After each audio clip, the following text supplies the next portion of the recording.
let that sink in. What do you say? Some gas. I be eating. Wait. Well, okay. I'm PG. PG. I need to remember that. I need to remember. Goodness gracious.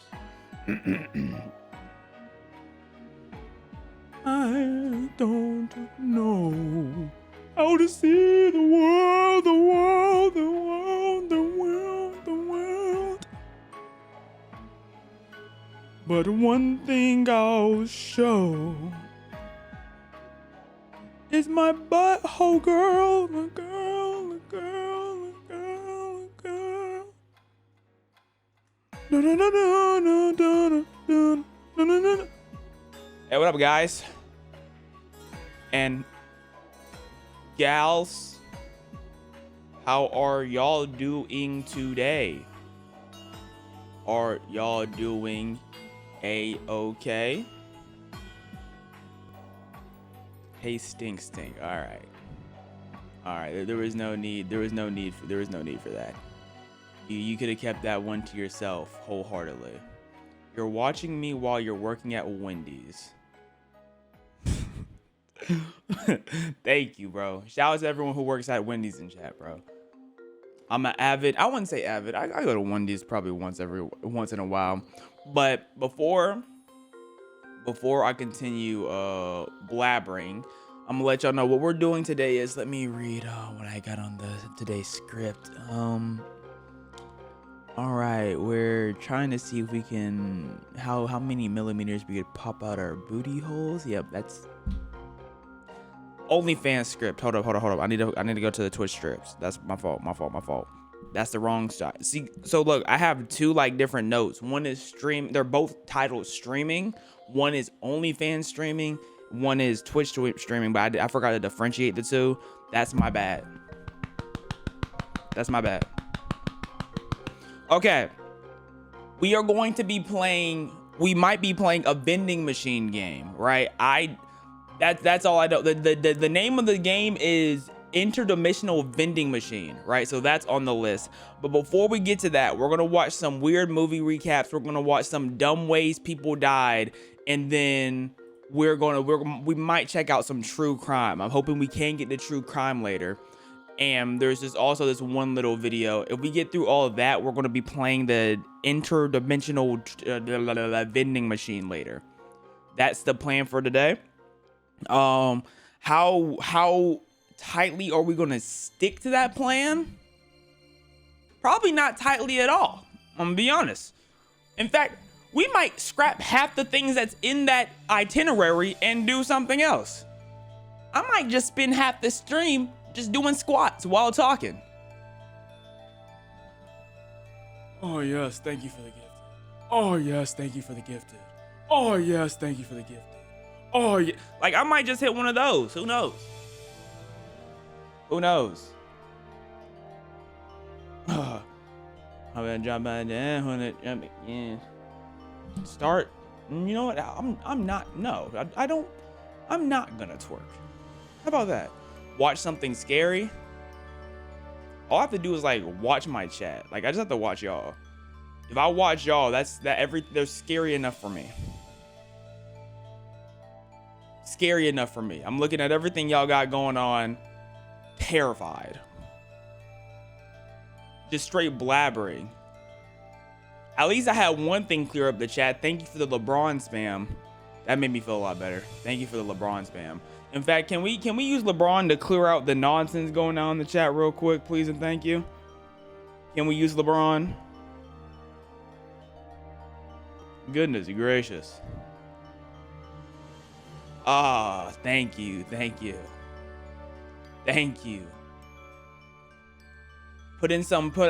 in some curry too. Mix up some curry. You know what I'm saying? Shout out Steph. Mix in some curry to clear up the chat. That would also help. LeBron Curry spam. Yeah. That's lovely. Now I feel like my eyes are being blessed. Yes. All right. So I'm gonna set a 5-minute timer. And in this 5 minutes, everyone who says anything about thrust, bust, or telling me to twerk, y'all are all getting timed out, right? I will sit here and I will do a purge. I will do a purge. We are purging the chat right now. Okay, it's too early for all this. Way too early. So we're just gonna do a little purge. You know what I'm saying? Mods to get to it. Y'all see anyone put that? In fact, so y'all can ban some of them for fun. Honestly, like you can, you know, you could sprinkle a ban here and there. I wouldn't mind. I wouldn't mind at all, to be honest. In fact, other mods, y'all can ban or time out other mods if they're also being annoying. Like we could be in here with 5 people. That'd be fine. That'd be perfectly fine. You know what I mean?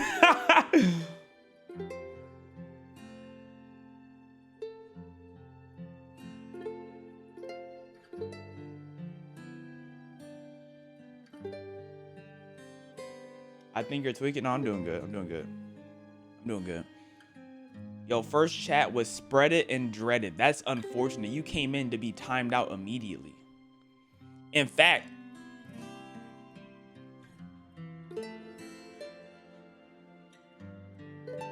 heck is in my mouth? Goodness. Okay, regardless though, in fact, we might do a Kahoot where we get or not Kahoot, but we'll do something where we get mods. I forgot the name of it. We're gonna do that, and then I'm gonna just get like 5 new mods, and we'll just start just clearing. We might spend the whole stream just clearing out chat. That might be. In fact, hold up. Let me put that on the itinerary for later. What is it called? It's not Kahoot. What is it called? It's not Quizlet. It's not Kahoot. It's not Booklet. What was that thing called? I can't remember the name of it. Not Quizlet. It's not Booklet.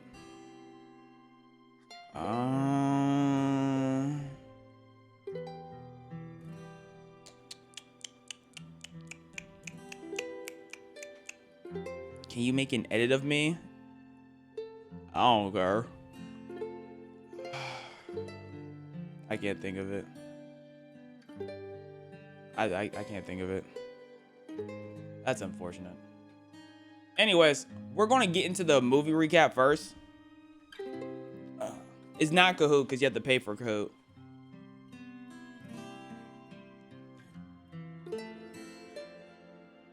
Do something for a LeBron edit. Like, what does that even mean, though? Like, what am I supposed to do? You should see Hoarder's TV. I feel like my grandma low-key a hoarder. If my grandma was more mobile, she'd be hoarding like crazy.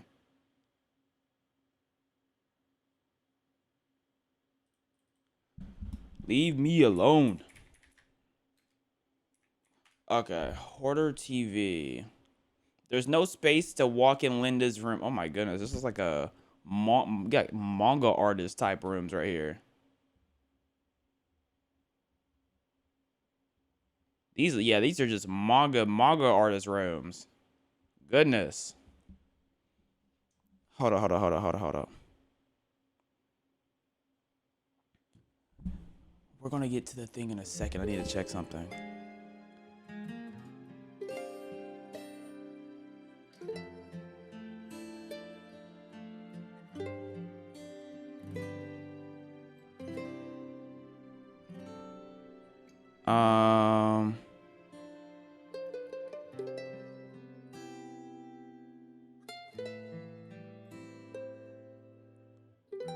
Huh. Does that work? Hold up. Okay. I'm gonna have to hold on to that later. Which is my favorite K-pop group? None. None of the above. None of the above, man. Okay. Prison guard could not resist this female inmate. We're about to be off to a fantastic start. The story begins in a male prison where inmates are exercising. Soon after, an alarm goes off telling all inmates to go back to their cells. One inmate blackmails. Like what? Why are you holding on to the? After, an alarm goes off telling all inmates to go back to their cells. Look at him trying to seduce. I don't know who you are. That's a seducing pose right there. One inmate blackmails Sam, a prison guard, into bringing illegal items. Come on. I need something from you, baby. Okay, so he is seducing. I thought he was just trying to seduce. No, he is. Okay. I knew who he was. Get in your cell. You understand me? He threatens to expose Sam if he doesn't obey. You sent my boy $500 with tar and coke all over that shit. Whatever that means. I'm trying to help you, man. What you expect? I'm a criminal, baby. Saying that line, for the lack of a better word, cringe. I'm a criminal, baby. That did not hit. Sam will end up in the same prison and under his control. Feeling scared, Sam fights the inmate but gets badly hurt with a cut on his face. You threw first punch and got Later, he sees a doctor to check for a head injury and get stitches. How, bro? He hit you for like 30 seconds. How did you get put in stitches already? When Tim and other guards ask what happened, Sam lies. He says the inmate had been causing problems for a while. He's been giving me a lot of lip for a while. Sam claims he just asked the inmate to go back to his cell, but the inmate refused. He lied on his name. That's why cops need body cams. Bro, straight lied. Him, and then the inmate headbutted him in self-defense. Sam hit the inmate with a nightstick to protect himself. Well, son, your first mistake was allowing him into your space and not calling for backup then. To keep Sam safe from other inmates, they decide to move him to the tower. A few days later, Sam is on the roof of the prison when he sees something suspicious happening in the yard. He uses a telescope to get a closer look. Suddenly, a fight breaks out among the inmates. Sam quickly pushes the emergency alarm. The guards rush in, armed with tear gas, and position themselves. Yo, I didn't realize this is how they would like control the crowd. Like they really just have like grenade launchers, but instead of grenades, it's tear gas. On the roof as the fight goes on. Tear gas is used, hitting several inmates. When the fight doesn't stop, the guards fire warning shots. This makes the inmates lie down on the ground. Then, accidentally, two inmates attack another inmate. Or they can shame. Inmates lie down on the ground. Then, accidentally, two inmates attack another inmate. The guards, fully geared up, enter the yard and start tying up the inmates one by one. So what happens if they miss a shot and they shoot somebody that wasn't a problem? Like, do they have to face any consequences for that? Like, what's the repercussions for that? Meanwhile, Sam realizes his mistake while still on the roof. Warden Mills, along with guards Ed Simmons and Tim, discusses what happened. After the issue with Daryl Johnson, we felt it best he be separated from the inmates. Well, yes, he certainly can't go back in the tower. Tim supports Sam, but Warden Mills is angry. He demands to know why Sam was on the tower and decides where to send him next. No, we need to move him out of here. Tim fire him. Talking about something, we need to move it out of here. Just fire him. Explains that because Sam was attacked and hurt before, they thought it was best to keep him away from the inmates. Ed suggests moving Sam to other departments like receiving or discharge, or to patrol the perimeter. Tim keeps defending Sam, questioning why he needs to be moved. They will kill him if they get a chance, and you know it. Despite objections from Ed and Tim, Warden Mills orders Sam to be sent to the women's prison and calls for a lockdown. Sam, first off, Sam needs a body cam, right? Because he's already lying through his teeth. And then now he's killing inmates. And now they're like, you know what? Let's send him to the women. Because honestly, Sam a criminal right now. He's already a criminal. Move him to the women's prison. Waka, is this Twitch? No, this is Rumble. Warden Mills orders Sam to be sent to the women's prison and calls for a lockdown. To move him to the women's prison. Those girls will be all over him, sir. That could create a whole new set of problems. But if he can't be trusted to not the inmates, then maybe he needs to find a different career. That's what I'm saying. Get him out. It's the women's prison, or he will be released. We follow Sam after his transfer to the women's prison, where he stands aside to let the like Jordan from All-American female inmates pass. They make enticing moves on him, with some even making the female inmate follows Sam after his transfer to the women's prison, where he stands aside to let the female inmates pass. They make enticing moves on him. How many of y'all are going? Man, most of y'all cannot be in this career. Y'all cannot be. I don't have faith in any of y'all. With some even making suggestive gestures. Oh, I need search, Daddy.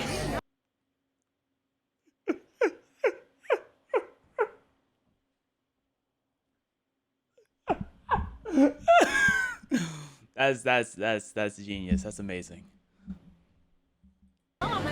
Inmate Cherry notices Sam as she enters the classroom. Marianne Molesky catches the overly friendly interaction between Sam and Cherry. Yeah. Get Sam out of here, bro. Bro is terrible at his job. Like, terrible. He is horrific at his job. And demands to know who sent Sam to the women's prison. He explains it was for his own protection after an incident at the male prison. Marianne warns him that the female on like security guard duty. Hey, Kayla. Inmates are no different from the male inmates and will try to use him. During her lesson on human evolution, Cherry uses a mirror to watch Sam, who stands at the back of the classroom. In the break room, wait, what are you watching him for? Like, what are you gaining from watching him? the guards discuss the differences between the men's maximum security prison and the women's prison. Sam jokes that today felt like a vacation compared to the men's prison, which he likens to a jungle. Other guards warn him to wait and see what happens after the women are put to bed. Yeah. They tell him the inmates will cry. They're gonna cry, and they're gonna give you every sob story. Tell fake stories to get his attention, and complain about guards watching them as they change clothes. Man, he went from getting the brakes beat off of him. I think he can handle a little bit of crocodile tears. I'm gonna keep it a buck. I can give it. I think he got it. I have faith in him. No, I don't. I don't have faith in Sam. Anybody in chat got faith in Sam? Do I have any Sam believers in here? Any? Because I don't have a lick of faith. He's on his own. Sam is a lost cause. That's what I'm thinking too. These guys in uniform having relationships with inmates. It's not just guys. Assholes come in every gender. Wow. They explain the unique dangers of the women's prison and advise Sam to act like a robot, following all the rules precisely. He is not about to act like no robot, but before we even continue with that, Sam to act like a robot. Her eyes are like a scary type of blue. She looks like a robot. Like she has AI robot eyes. Following all the rules precisely. This prison's dangerous in a different way. At bedtime, they proceed to lock each cell one by one until discovering an inmate with a confiscated phone. Let me see it. See what? Stand and face the wall. Close A20.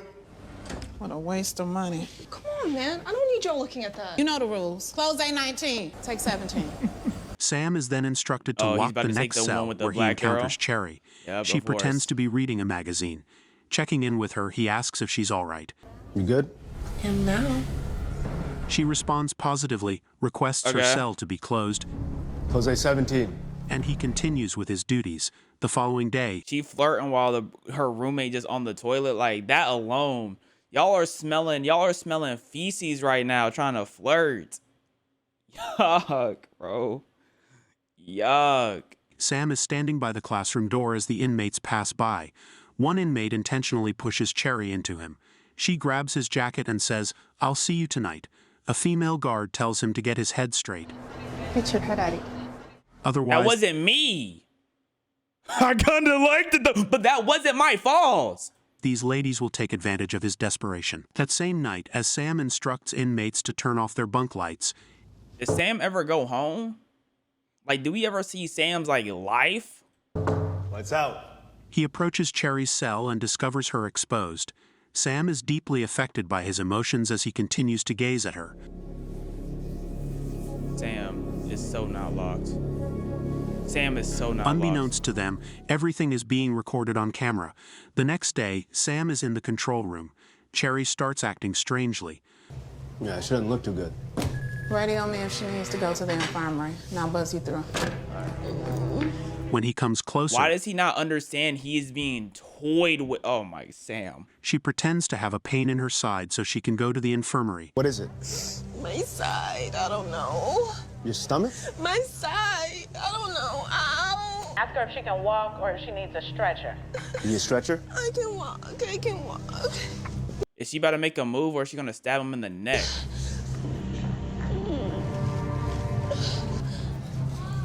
But on the way, she pulls Sam under the stairwell where there are no cameras.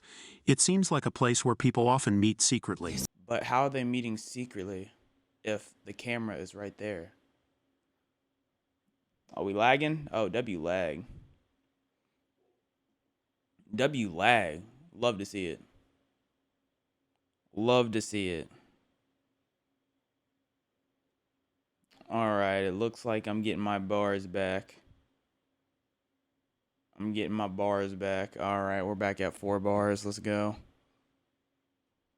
So cameras here, nobody can see us. Sam tries to resist for a moment, What do you mean try to resist, bro? You can push her. You want to. but Damn, gives in pissing me quickly.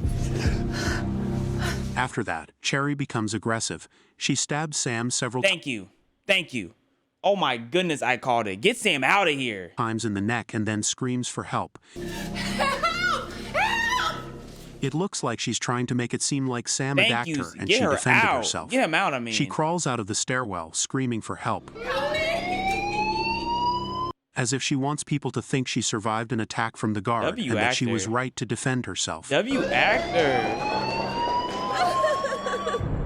Sam's lack of experience and innocence made him an easy target for the inmates who are used to violence. He's just stupid. He was just dumb. Like there was not. He didn't think a single time. Not a brain cell in that head of his. Isn't this a violation of her Miranda rights? She's in prison.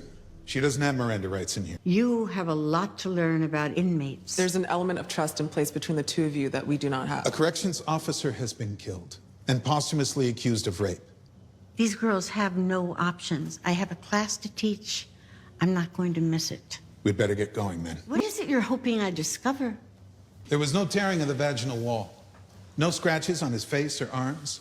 No visible signs of a struggle on her body. Pencil stab to the neck 30 times seems evidence of a struggle. Those were offensive wounds. She suffered no defensive wounds.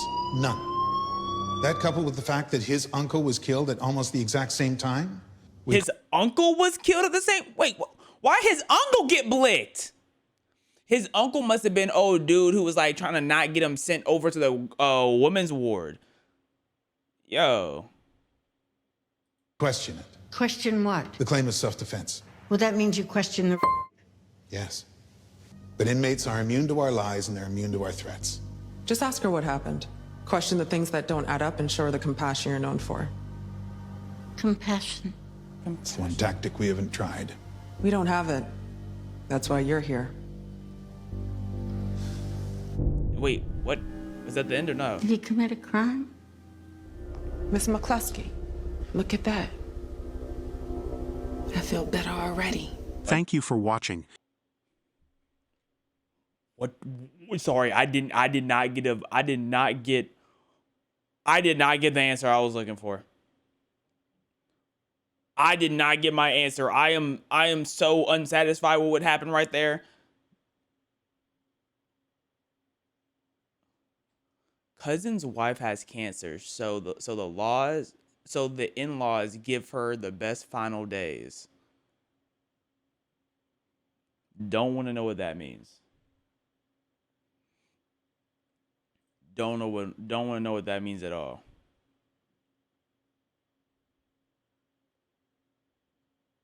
Did she get away with it? There's no way she got away with it, right? I don't think she got away with it. But low-key, bro, we all know Sam deserved it. That's what he gets. That's what he gets. Watch Alex Bale, SpongeBob. What is his latest SpongeBob video? What's his latest theory about? Play Roblox. Ugh. She confessed? So she did all that for nothing. She just caught a body for no reason. Come on, bruh. Come on. She was his teacher, but their lessons went too far. Movie recap. Oh, Lord. He just wanted a good grade, but he got so much more, and not at all what he expected.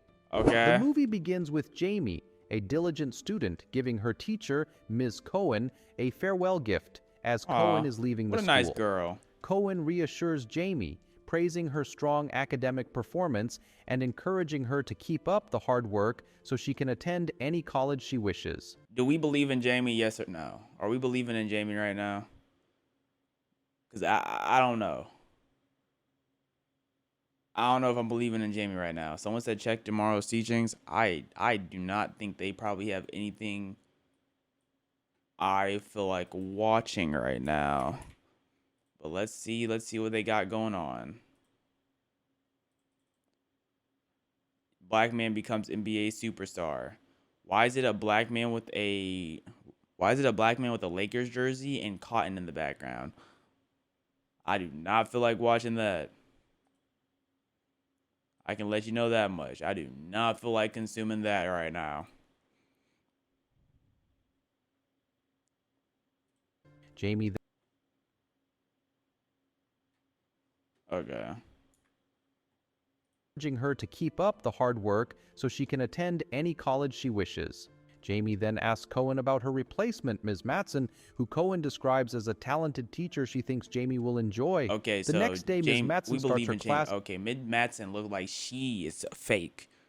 She don't look real. And introduces herself, immediately assigning a test to the students, explaining that she is following Cohen's I had plan. a teacher that looked like After her. class, Just scary. Matson approaches Danny, asking about his grades and reminding him he needs to maintain them to stay on the baseball team. Danny asks if they... Bro, we just met. Like, don't talk about me and my baseball team and nothing, bro. I don't know you. ...can discuss his grades after school, and Matson agrees. During their conversation, Matson asks if he has a girlfriend, and Danny mentions Jamie, whom he admires. Jamie's getting hoed. That's what's happening right now. Jamie's getting hoed. Despite knowing Danny is in a relationship, Matson starts to take an interest in him. That's the problem? I feel like we're ignoring the bigger problem here. I don't think him being in the relationship is the biggest flag right now. She offers him extra help with his assignments, suggesting that she's available after school on Thursdays. He just does not Danny look real. declines, explaining that he plans to spend his upcoming anniversary weekend with Jamie. Aww. Matson then asks for his phone number so she can assist him with his assignments. The What? following day, Jamie is disappointed to receive a C on her paper. She's hoeing Jamie now? Oh, nah, Jamie's just here getting hoed. That's all that's happening. And approaches Matson to ask if she can improve her grade, as she needs high marks to secure a college scholarship.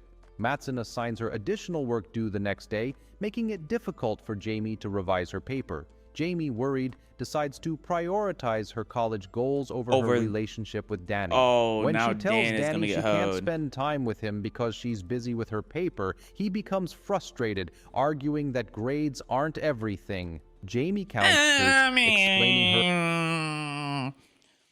It really depends what you're talking about. I mean, of course you would say that you're stupid. You know what I'm saying? Like, I don't expect an idiot to understand. Okay, I'm talking about college scholarships here. Okay, you would never understand, Bucko. her family's financial struggles and how important scholarships are. Counters, explaining her family's financial struggles and how important scholarships are to her, unlike Danny, whose parents paid for his education. That's why he don't understand. Okay, so is this college or high school? Because she said that the parents pay for his education, but do they pay for his high school education or is this college? This don't look like no college. But is it college? Danny then gives Jamie an anniversary gift and leaves, feeling hurt. This don't look like no college field. This might be a practice field though. Meanwhile, Danny's baseball team suffers a loss, adding to his disappointment. Unable to enjoy his anniversary with Jamie, he ends up going to a bar with Ms. Matson, who encourages him to have a beer, assuring him she won't tell anyone. This is high school. I don't know. Their conversation centers around his relationship with Jamie and his struggles. The next day, Jamie is disheartened to see she received another C on her paper, even after following Matsson's advice. She suspects Matsson may have something against her and confides in a friend who encourages her to speak to Matsson again. After class, Jamie notices Matsson and Danny having a close conversation, which only heightens her suspicions. Danny tells Matsson that his coach... How did we get here? I feel like we did a lot of skipping, bro. How did we get right here? I feel like we skipped a lot of plot development. May drop him from the baseball team, but she reassures him that if he improves his grades, he'll remain on the team. She offers him extra tutoring and empathizes with his concerns about meeting his parents' expectations of attending a prestigious college like Stanford. Okay, 100% confirmed high school. Why did she just like go? I don't... Danny opens up about his family, and Matsson in turn shares a bit about her own life. Or maybe mentioning she's trying to get some of that rich boy paycheck. Never knew her biological parents, and that her foster mother passed away from an insulin overdose. Later, Jamie meets with Danny. She killed her foster mother. I think that's what they were showing. Away from an she killed her foster mom. Her biological parents, and that her foster, unless that's a guy's hand, mother and like a guy made her foster mom overdose. I can't overdose. Later, Jamie meets with Danny and confides that Ms. Matsson is unfairly grading her work, giving her lower marks despite her efforts. Danny questions why Matsson would do that, but Jamie just looks frustrated. When she tries to ask another question, Danny has to leave to run errands for his mom. Later, Danny confronts Matsson, asking if she's intentionally giving Jamie low grades. Matsson replies by asking what Jamie has told him, and Danny says it was nothing specific. What's being blurred? What is going on here? What is happening? By asking what Jamie has told him. What is happening? And what is going on? What is going on? It was nothing specific. Matsson reassures him that Jamie is simply overthinking things. They share a kiss. And when Danny so they showed them making out, which means what was blurred definitely could not have been just a little bit of tongue. And now he's about to be looking at Jamie out the window. Around, he sees Jamie watching them from outside the house. Shocked, Jamie walks away quickly. Danny rushes after her, ignoring Matsson's attempts to stop him. Outside Matsson's house, Danny catches up to Jamie, who struggles to hold back tears, feeling betrayed by his relationship with her teacher. Danny tries to justify his actions, but Jamie doesn't trust him. Attempting to reassure her, Danny says he'll address the situation, and they go back to Jamie's house. The following morning... Address the situation, you mean to the police? The principal, the police, am I, hello, like, am I twisting? Matsson approaches Jamie and apologizes, admitting she was wrong in giving her a C on the second paper, and changes it to an A. I feel like we're ignoring the elephant in the room. And now listen, if there was an elephant in a room, you could not ignore it, right? That's how big this is. Like if there was an elephant right here, or your mother was right here, like you could not ignore that. So can we we're not focused on the right details. You know what I'm saying?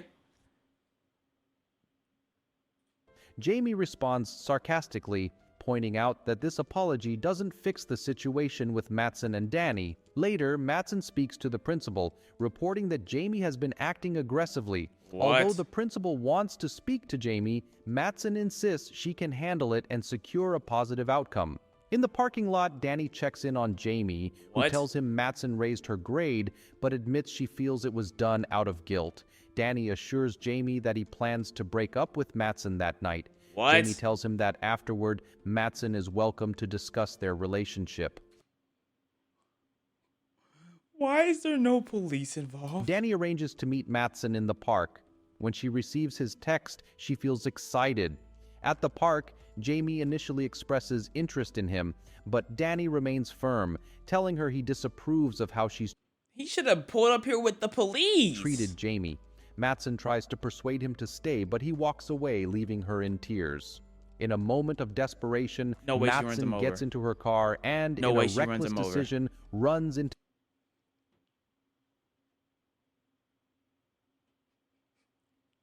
You should have just told the police. You should have just told the police, bro.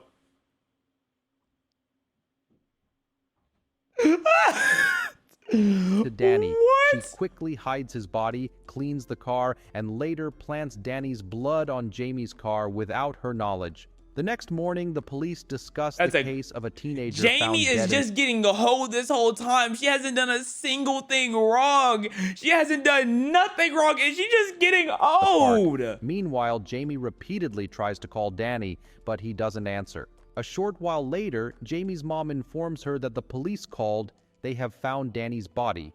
The police request Jamie and her mom come to the station. At the station, they meet Danny's parents, who blame Jamie for their son's death. Tensions rise, but the police intervene to calm them down. When questioned, Jamie explains that Danny had planned to come to her house after breaking up with his girlfriend, Mattson. Surprised, the police ask if Jamie has any evidence of the teacher-student relationship between Mattson and Danny. Later, the police visit. So they don't have phone records? Oh, like Mattson has to destroy her phone, right? Like, visit Mattson at her home. She denies any special relationship with Danny, claiming Jamie is just making false accusations. No, but like all the police have to do is be like, okay, we need to take a look at phone records, you know what I'm saying? See if we can trace why he's out. And then she's gonna be like, oh, my phone, like, I accidentally broke it. And they're gonna be like, when did you break it? Like a couple weeks ago, they're gonna be like, that's awfully suspicious. You know what I mean? Mattson adds that Jamie's behavior has changed in the past week. When asked where she was during the incident, Mattson says she was at the movie theater. The next day, police arrive at Jamie's house to search for clues. They find blood on the front of Jamie's car. Shocked and confused, Jamie doesn't know how to respond, and the police arrest her for Danny's death. This is a crazy Jamie's hoe. parents reassure her, saying she'll be free soon. This is a crazy While hoe. Jamie is in jail, her mother keeps a close watch on Mattson, noticing her strange behavior. Soon as Jamie's parents had hoped, she is released. Convinced Mattson killed Danny, Jamie devises a plan to make her confess. Why do you have to devise a plan? No way the police are that incompetent that they can't figure out that. Come on. That night, there's 2 suspects. Jamie sneaks out to Mattson's house. Just as Jamie is close to getting her to admit the crime, Mattson realizes her intentions and tries to harm Jamie. Look who's pathetic now. Look at me. I'm Jamie, potential scholarship student. And I went to a killer's house by myself to try to get them to confess. Look at me. Jamie the genius. Jamie with the astute brain here. Jamie is stupid. No, don't like that, do you? Mattson is furious about the found recorder and approaches Jamie. As Mattson swings to strike, a detective catches her by the Where did bro come from? arm and disarms her. Did she not come by herself? Fortunately, the police arrive in time and... No, that wasn't Jamie being smart. She just got saved. Man, Jamie should have died. Jamie should have died.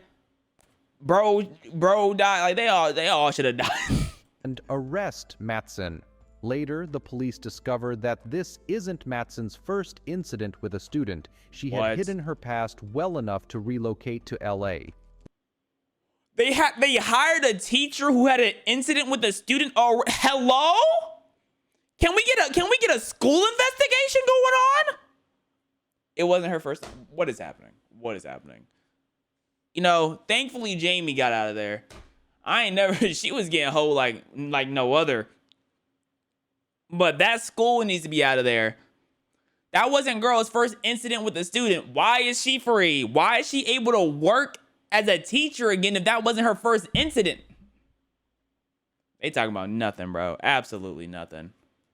Just straight blabbering. All right, we're gonna get to our last weird movie recap. But this one should be not hold up.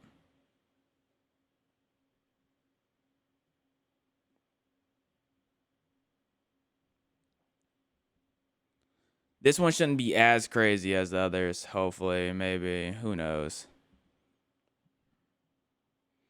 That's all I gotta say. Like, who knows, bro?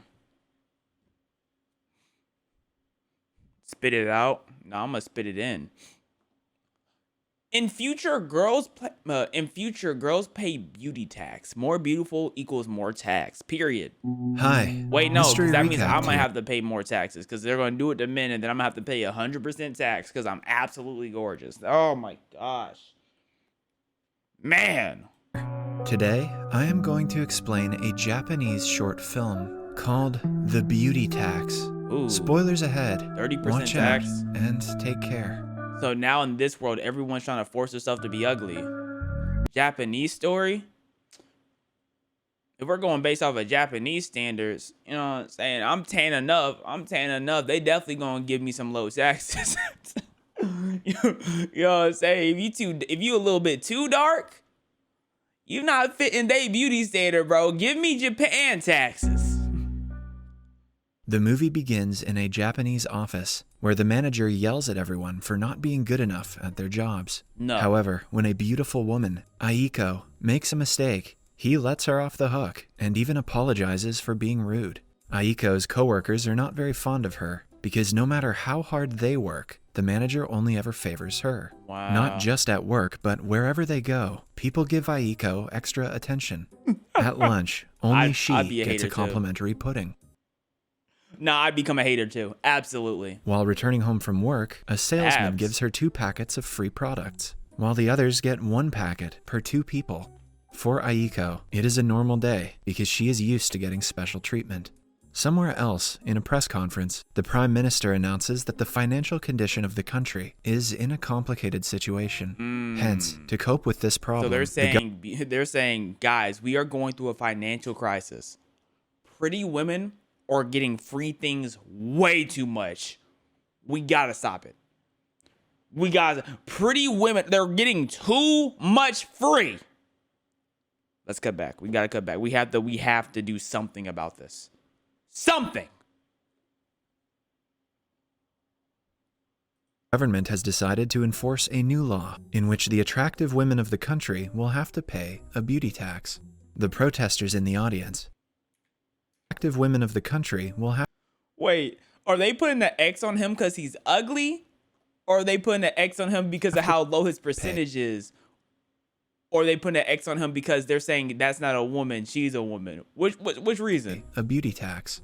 The protesters in the audience claim that of the country will have to pay. You are beauty. You are beautiful. Wait, 20% means, okay, if you're beautiful, you only get a 20% tax. Hold up, that's not really. A beauty tax.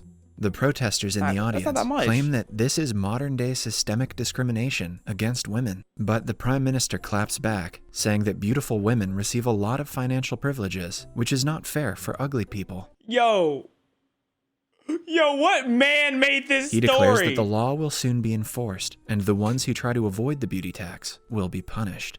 Beautiful women probably have nothing to worry about, as they don't have to pay for anything to begin with. Some days later, Aiko is approached by a man who offers her a modeling job for a beauty salon. Her colleagues, jealous of her popularity, walk away. I'm 100% the colleagues right now. I would hate being beside someone who just gets a bunch of free things. As Aiko follows them, the camera pans towards a newspaper headline that says the beauty tax has been enacted. When the three go for lunch that day, Aiko's coworkers pay 1,000 yen for their food. Okay. However, Aiko is They have to run a scan on people every time before they pay. That is asked to hilarious. stand in front of a scanning device. The device is. Wait, so that means he had to use a scanning device on her, but that means he off a rip knew these two were ugly. He looked one glance, he's like, I don't need no scanning device. They don't pay taxes. They don't pay taxes, man. Is supposed to scan women and measure what percentage of tax they should pay, And what is she? according to their beauty. Aiko poses for the machine, and it scans her face. That is, Yeah, let's get another flick going on, bro. That's it. She did that on purpose. Let's get another flick going on. Head pointing down, only the top teeth. Like, no, she not trying for real. She not trying. The results say 20%. How high does it that get she is then? the second level of beauty, so she should she's only in the level 2 beauty? pay 20% beauty tax. Her total comes out to 1,200 yen, which she reluctantly pays.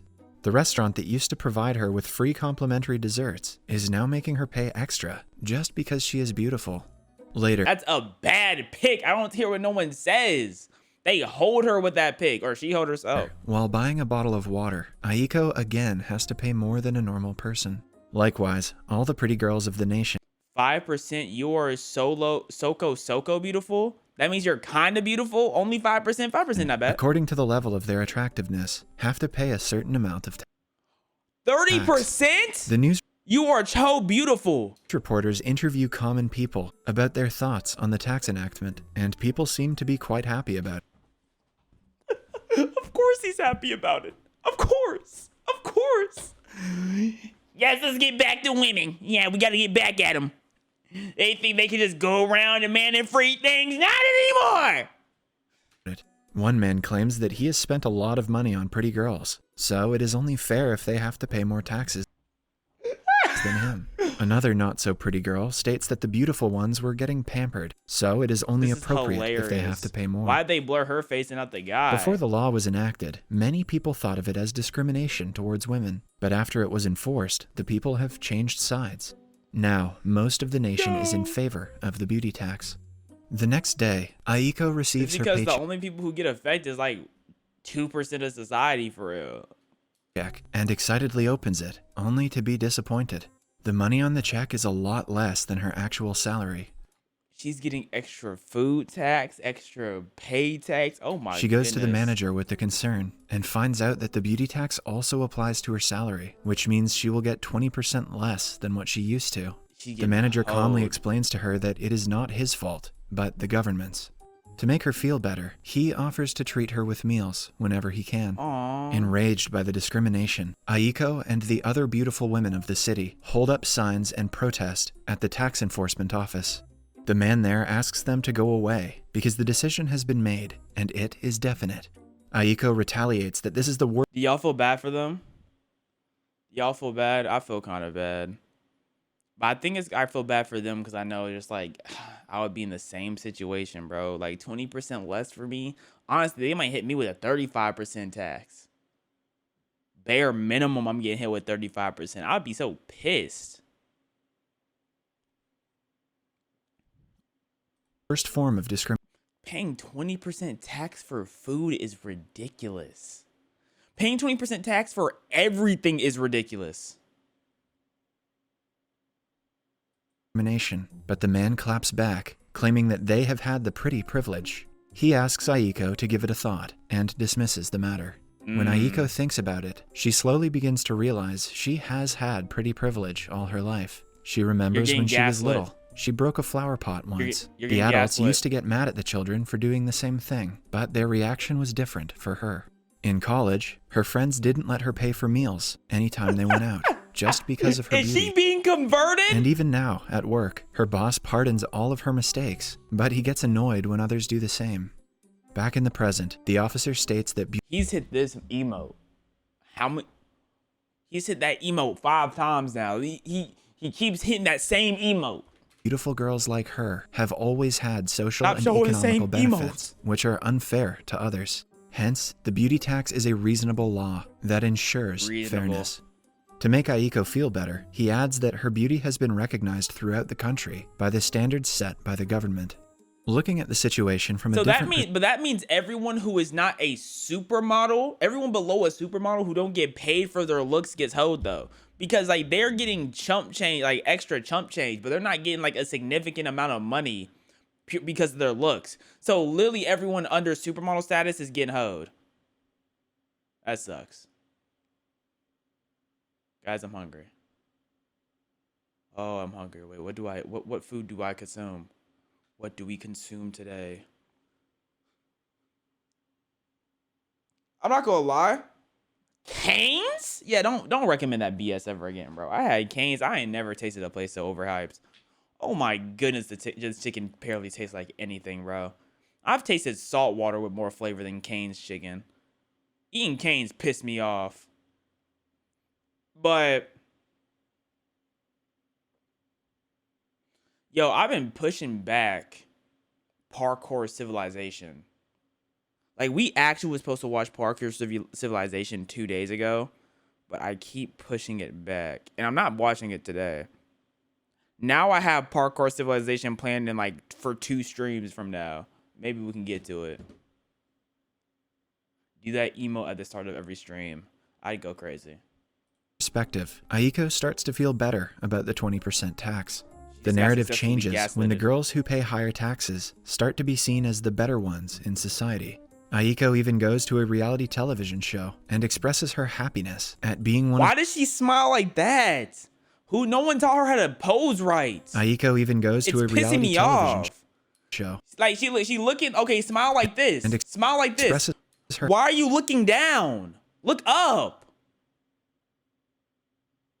It's giving chipmunk. Nah, someone gotta help her, bro. Someone gotta help her keep her head straight. Happiness at being one of the few people who pay 20% beauty tax. The girls say that they are being asked out often at restaurants and bars when guys find out that they pay beauty tax. Even at Aiko's work, her popularity skyrockets, and she starts being known as the girl who pays 20% beauty tax. Unlike her previous interaction with restaurant cashiers, now Aiko is delighted to pay more money for being beautiful.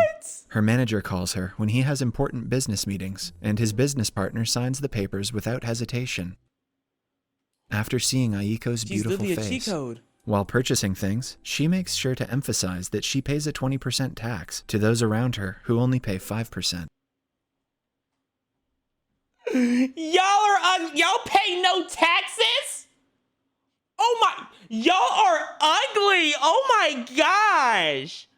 Y'all pay no 5% tax, 10%? Y'all pay 10%. Oh my goodness.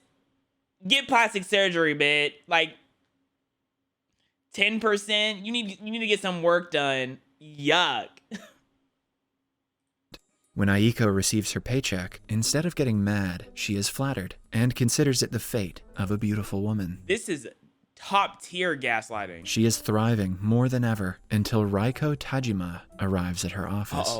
Raiko pays 25% beauty tax, making her more beautiful than Aiko by law. Her colleagues all follow Raiko around, claiming that she is prettier than any celebrity they have seen. Aiko is stung by jealousy to see all the men drool over Raiko because she is used to being the center of attention. She vows to be prettier than Raiko in some days. Then she starts to exercise day and night in hopes of losing weight. She also goes to spas. Losing weight. She vows what weight are you trying to lose? In some days. Where? Then she starts what weight to exercise day and night in hope. She wants to go from 100 pounds to 85. Like, what are we talking about losing weight? Hopes of losing weight. She also goes to spas daily and receives several expensive facial treatments. After a lot of hard work, she goes to a restaurant and scans herself to find out that she now has to pay 30%. Oh my goodness, she looks so much better. Said no one. Tax. Aiko jumped. She real life did go get plastic surgery though. She real life did go get it. And happiness to have finally gotten prettier than Raiko. But when she looks at her bank balance, her happiness vanishes to see only 2 yen left. Her day gets worse when she hears about Raiko's plastic surgery. At first, she believes Raiko might have gotten plastic surgery to be prettier, but is shocked when she gets a look at her face. Raiko had surgery to become less attractive. She looks completely different than she used to. It turns out that her fiancé left her because she was too expensive to take care of. As now we're starting to see the consequences of it. Aiko thinks that her day couldn't get worse. She is summoned by her manager, who informs her that she has been fired. It turns out that the company had to pay more taxes for every beautiful employee. And And to cut the unnecessary expenditure, they have decided to fire all the beautiful people. Soon, the narrative around the beauty tax changes again. Beauty products that make women seem uglier start selling out. The people who were proud to pay more because of their beauty start making themselves uglier to keep their I see a pig on the product, dog. Moreover, men start to avoid beautiful women because their cost of living is too damn high. But women of higher echelon have always been a high cost. They've always that's what it's always been.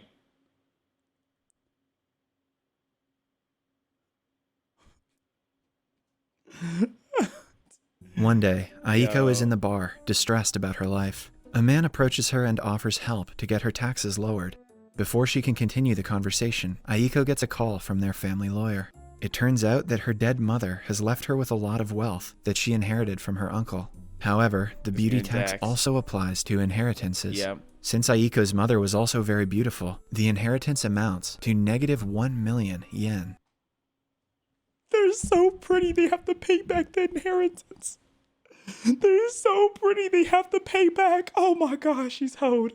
She's so hoed. Meaning that if Aiko wants to claim the inheritance, she will have to pay the government and receive nothing. At night, Aiko goes to the bar again and meets the same guy. He introduces himself as Nonomura. Aiko and Nonomura get closer while talking. He suggests she make herself look ugly to avoid taxes and even hands her fake thick eyebrows. This is literally like tax evasion. That's what they're doing. Aiko is a little skeptical because avoiding paying taxes might put her in jail, but Nonomura assures her many girls do the same. Many people commit tax Aiko evasion. draws thick lashes and freckles all over her face. As a man with thick brows and freckles, I was about this to say offends that. me. I was about to say, imagine all the people who fit what they're considering as ugly. Yeah, this movie is ridiculous. She also hides her beautiful hair with a short wig and adds a huge mole to her nose. The tax officer is startled to see her come in. She claims that she has been stressed because of her mother's death and has gained some weight. The officer scans her, and the machine declares her ugly. He finally takes Aiko off the pretty women list, which means she will no longer have to pay for the inheritance tax. Thinking that all of her problems are solved, she rushes outside and calls Nonomura. He congratulates her and invites her to meet his parents in a nice dress. Aiko understands that the man is interested in her and smiles to herself. You're about to get snaked out of your money, bro. Come on now. She is happy that even in a time like this, someone is in need of her beauty. On the day they are supposed to go out, Aiko excitedly does her makeup. Why? However, her plans go in vain when two policemen knock on her door and arrest her for trying to be ugly to avoid paying. That's what you get. You're stupid. They also inform her that Nonomura is a notorious marriage swindler who covets the inheritance of beautiful women. Duh. It turns out that he was never interested in her beauty and was only trying to get her inheritance. Aiko is then sentenced to 2 years in prison. She is depressed and alone, as her life has taken a turn for the worse. Her only friend in the prison is her cellmate, who is also in for trying to be ugly and avoiding taxes. As they talk, Aiko wishes that she was born ugly. If only her nose was 1 centimeter shorter, her life might have turned out differently. But her cellmate advises her to never turn away from reality. She claims that they both are unhappy right now because of their dull hearts, not because of their beauty.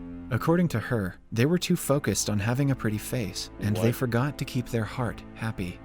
Aiko is inspired by— It's hard to keep your heart happy when you're broke. Have you ever looked at your account and saw 2 yen? Until then, you can't talk to me. Oh, you gotta keep your heart happy. How about keep my pockets happy? Huh?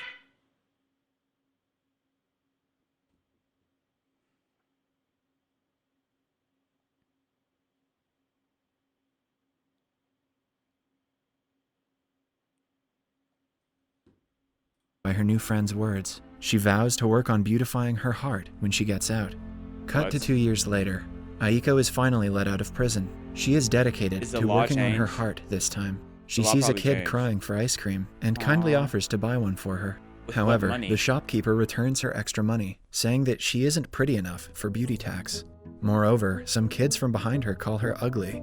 Hearing this, the beautification of heart leaves Aiko's mind. She gets offended, claiming that she is still very beautiful. But it turns out that in the last 2 years, the standard of beauty has changed completely. Since men favored ugly women because of the beauty tax. Dog, what? So this is basically society saying like societal beauty is stupid, and it's all manipulatory, and everyone's a sheep to what other people think is attractive. That's what this is saying. Yo, I would thrive so much if ugly is the new beautiful, bro. This is the society I need to be in, bro. Give me 0 taxes. You know what I'm saying? They became more popular and are now considered more beautiful than traditionally beautiful women. Amazed at the new world, Aiko hands the kid her ice cream, but she refuses to accept it because of Aiko's ugliness. So if you're ugly, you scare the kids. If you're beauty, you pay more. You're beautiful, you pay more taxes. It's just no winning. At the end of the day, society says if you're a woman, there is no winning. And that is the moral of this story. What was the moral of the last story we watched? No clue. But at least we know this one. Bro said wear a furry outfit next stream, but spelled wear W-H-E-R-E. You're getting timed out for that one.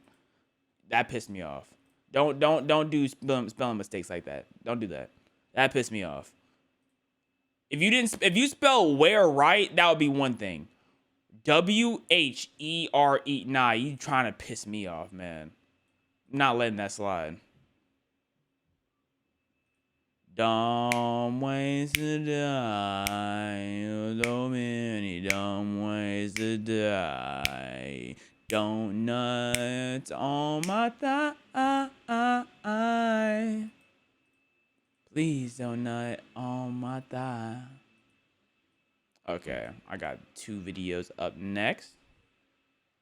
Go get your 55% tax. I can't. The beauty standard flip. I would have if we were still in the first standard, I would definitely have to collect like 55% tax. But beauty standards flips, you know, I just don't fit. I don't fit.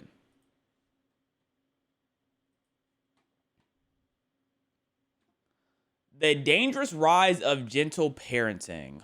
Let's see. Oh, we are off to a very aggressive start. If a kid yells at me like that, they're going bald. I'm shaving everything on her hair off. Give me my phone, you idiot! Remember, if you are dealing with aggressive behaviors in a minimally verbal child, that behaviors are communication. She's being choked out, and she's saying that's just communication. Yeah, it's communication that he doesn't want you here no more. What are you talking about? You want me to take your... What is happening?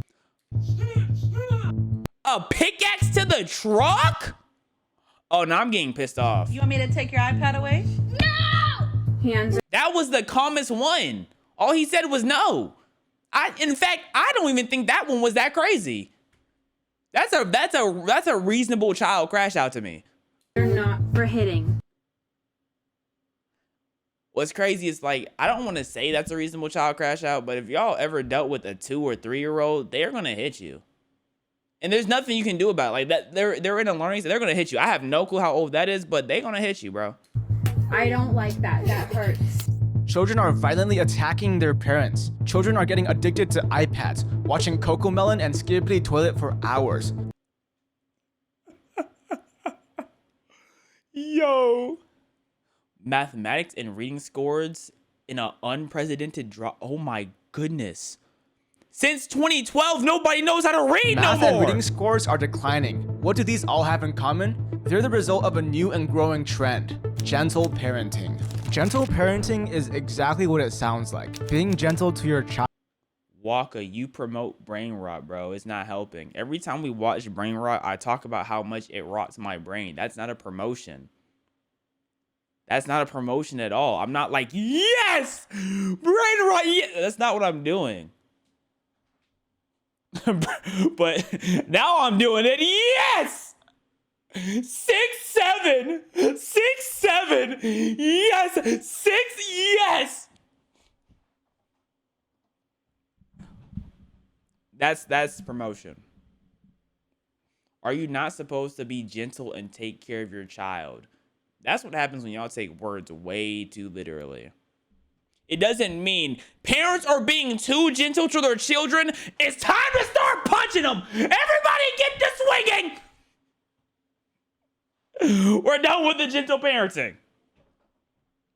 Child. Gentle parenting believes it's a war crime to punish a child. Spanking? That's child abuse. Yelling at your child? That's child abuse. Doing anything that upsets and angers your child? That's child abuse. What happens if your child is literally assaulting you and hurting you? Oh my well, God. You need to Come on. Child abuse. What happens if your child is literally assaulting you and oh my goodness, this is ridiculous. This is ridiculous. Now look, I don't think I've seen children be raised good without having to be spanked. They do a lot of timeouts, but the thing is with those kids, they're not addicted to tablets or nothing. Like they don't have the electronic addiction. You know what I mean? The only electronics they have are like, I can't even think of it.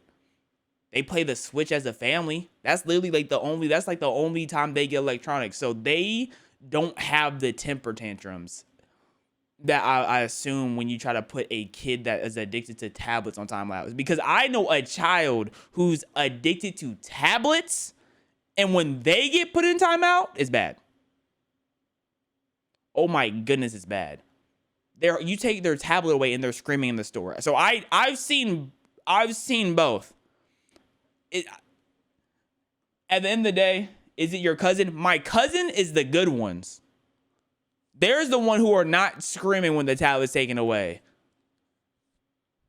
You? Well, you need to sit down and talk about your feelings. Use logic to explain why hitting people is a big no-no. That's the mindset that gentle parenting advocates for. Gentle parenting was popularized in the 2010s in attempts to get rid of the authoritarian parenting styles that society was so accustomed to. But this trend backfired, creating God, like you're too old to be doing that, bro. Parenting styles that society was so accustomed to. Dog, you're like 12. This is behavior out of a 3-year-old, 4-year-old at most. What are you doing? Fired, creating a generation of. And this is ridiculous. Took my 13-year-old daughter's phone away last night. Her brother sent me this. She might need to be sent somewhere though. Honestly, if she's taking a pickaxe to the truck, I don't know if I could trust sleeping in the same room, in the same house as her. Bratty, selfish, violent, and entitled children. Children can be stubborn, and negotiating with them is hard. Try convincing a child that brain rot is bad for them, and you'll see what I mean. I think the problem is introducing them to brain rot. How old? There should be a brain rot introduce age requirement. You're not allowed to experience brain rot until you're like the age of 12 or 13 or something. Like I think that's what it all comes down to. Like there needs to be brain rot requirements like on games or something. Because children rarely listen to logic and emotional reasoning, gentle parenting often fails. Watch how these gentle parents deal with their children's violence. You can't slap his head, okay? Please. No, you can't slap his head, okay, Winnie? Please. Please don't do that. She just said, please. That wasn't a good example. Y'all got me effed up with this whole gentle parenting BS. It does not work on my child. Please don't do that. Ow. No. Gentle hands. I think with gentle parenting though, like, you don't have to not use any force. Like if your daughter's grabbing your hair, yanking your hair, you can move their hand and be like, hey, don't do that. When I think of gentle parenting, I just think of no belt to booty. That's what I think of when I mean gentle parenting. I don't mean that's about it. No. It might not seem like much, but these children are learning that they can hurt people without consequences. This is dangerous. If children learn that it's okay to hurt their parents, they begin hurting anyone they feel like. This is how Every bullies kid are hits their created. kids, Now, parents, some though. will argue that these parents did not use gentle parenting correctly, but come on, give them some slack. Gentle parenting is so confusing and complicated, you should need a PhD if you want to use this parenting style.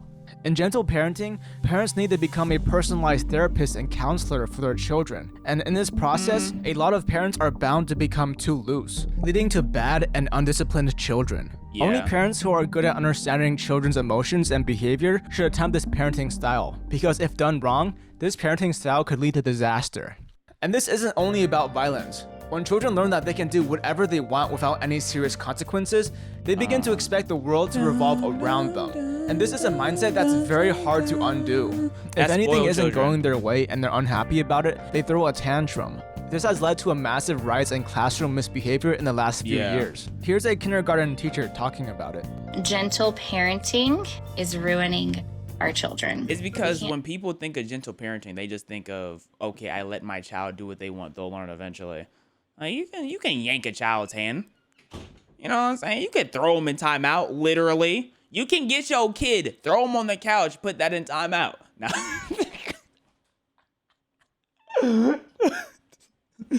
No, because see, when I say that, people are thinking of chucking their children, and that's the problem. When you try to explain something to somebody, you don't know how they're about to perceive it. When I say throw your child in timeout, I'm talking about pick them up like this, couch is right there, you're doing this. Some people, when I said that, they thought I was thinking about taking the child,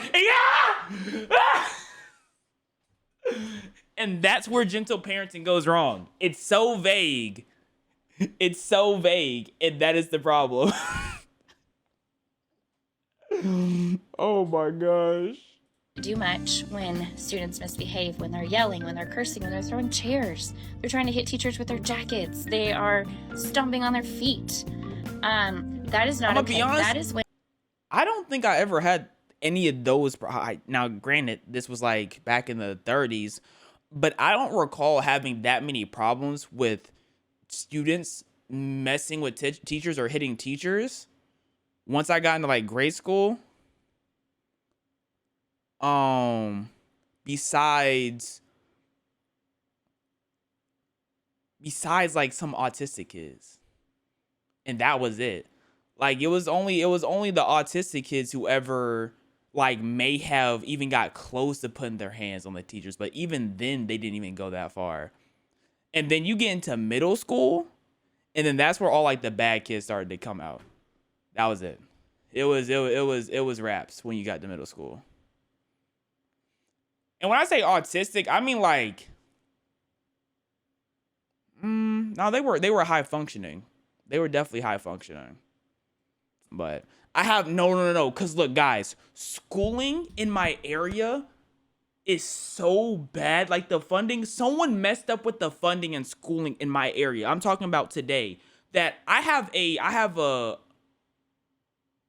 nephew, no cousin. I have a lot of it. We all have a lot of cousins. I have a baby cousin, extremely autistic, extremely. They tried to put him in normal classes, bro. I mean, like he is. Right now, teachers don't want to teach, man. Okay, that's what's happening. Teachers don't want to teach. For the last person who was like the head of the county who was deciding what to do with money was scamming and putting money in the wrong places. Allegedly, it's all alleged. And now they're trying to get my highly autistic cousin to be in normal classes when he cannot be in that. He just can't. He can't. It's bad. It's bad. It's bad here. I don't know about where y'all on, but it's bad here.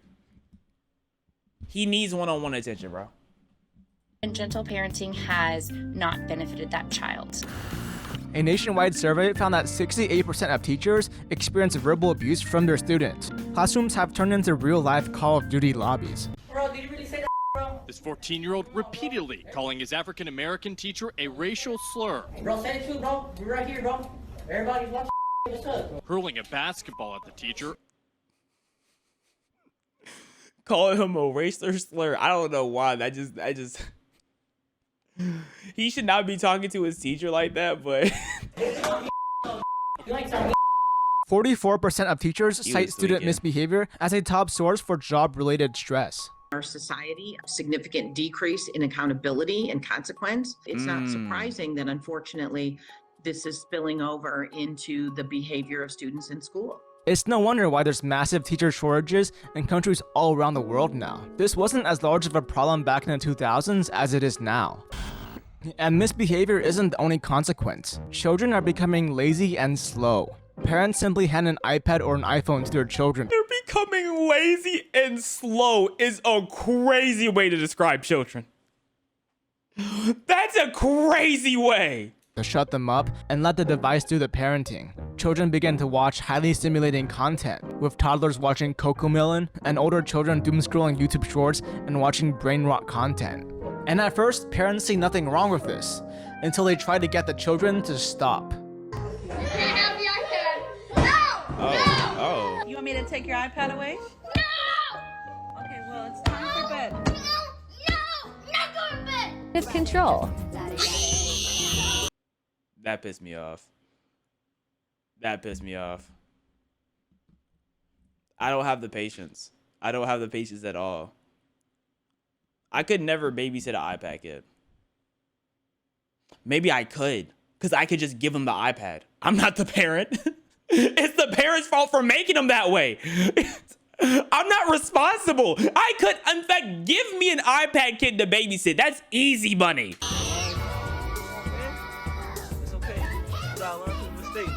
Many parents don't take the measures to limit their child's screen use or monitor their content. If this continues long enough, the child actually becomes addicted to their iPad or iPhone and builds an emotional dependence on it. Yeah. Without their device, they can't be happy. Many studies have found that excessive screen use can interfere with brain development in children. I hear that. I have no clue what this means. I hear that. What does this mean? Does anyone know what this means? I'm seeing the red is right here, but then the red is right here, and then it's right here. Now it's even more spread out, but I have no context. By lowering cortical thickness and damage to the prefrontal cortex, parietal lobe, temporal lobe, and occipital lobe. So just the in whole simple brain. terms, the brain is getting f***ed. These brain changes make it even more difficult for children to identify and regulate their emotions, which could be why children get so angry when their iPads are taken away. And this isn't the child's fault. Children don't know better. It's the parents' responsibility to ensure that the children don't misuse technology. Yeah. But because gentle parenting strongly advocates against punishment, and many parents interpret— To be fair, parents are also very new. I mean, we're getting more into the depths of it, but parents are really new when it comes to raising children with technology. Like raising children, when they go outside, they see everybody on their phones, they see everybody with an iPad, and then you have to tell them why they can't get one like that. I could not imagine raising a kid like that, like in the city or something, where they see all these influences of, hey, why can't we partake in that? If you're in a more rural area where you don't have to look at everyone, you don't have like a bunch of people like who can convey your child or, to make them do something different, it's a lot easier, but it's just hard. With this as avoiding any action that makes the child upset, many parents become too reluctant to take away screen time. But this isn't just about screen time. The detrimental effects of a screen addiction carry on to other aspects of the child's life, and one of these is school. Children are underperforming at every single grade level. A study investigated math and reading scores of 4th and 8th graders and found that the majority do not meet proficiency. Reading proficiency rates have been declining for both groups since a 2017 peak. So kids peaked in 2017, 2024, 31% of 4th graders are down from, okay, so that's down 6%. And then 8th graders are also down 6%. The lowest percentage of reading proficiency since 1994? What happened in 1994? Like, we have an excuse right here. What happened in 94? And it makes sense. When children's brains are so fried from spending hours on their screens, that brain damage happens to affect how they perform in school. Along with this, when children spend years spending all their time playing and using a screen rather than doing chores or learning, they grow a lazy mentality that's very difficult to reverse. Even basic elementary school academics become too much to handle, as they have zero willpower or discipline. Parents need to understand the dangers of these screens and regulate screen time, even if it angers their children. The rise of gentle parenting has led many parents to allow their children long hours of screen time. And even if this isn't the mindset that gentle parenting is advocating for, it is the mindset that gentle parenting has popularized. So we need to either start warning against— They'll eventually make a study on it, on like 1 hour, 1.5 hours a day, you know what I'm saying? I remember when I was younger, they had this thing on TV. It was called like, it was just something that promoted like 30 minutes of activity every day. I was like, now that I think about it, as a child, only 30 minutes of playtime or outside time is kind of crazy. The dangers of failed gentle parenting, or stop promoting this parenting style so heavily. So far, we've discussed the dangers that arise when parents misunderstand the gentle parenting method and use it incorrectly. But even if done correctly, this parenting style can still lead to disaster. You see, gentle parenting works off the assumption that a child is an emotionally intelligent creature who understands the morality of their actions. But the unfortunate reality is that most children are not like this. In a child's early stages, particularly up to the age of 5, children have a trait known as egocentrism, which is the inability to understand perspectives other than their own. These children haven't developed enough cognitively to understand the concept that other people perceive situations differently than they do. For example, when playing hide and seek, a toddler might cover their own eyes, believing that nobody can see them. If I can't see them, they can't see me. Because they aren't able to see anyone else.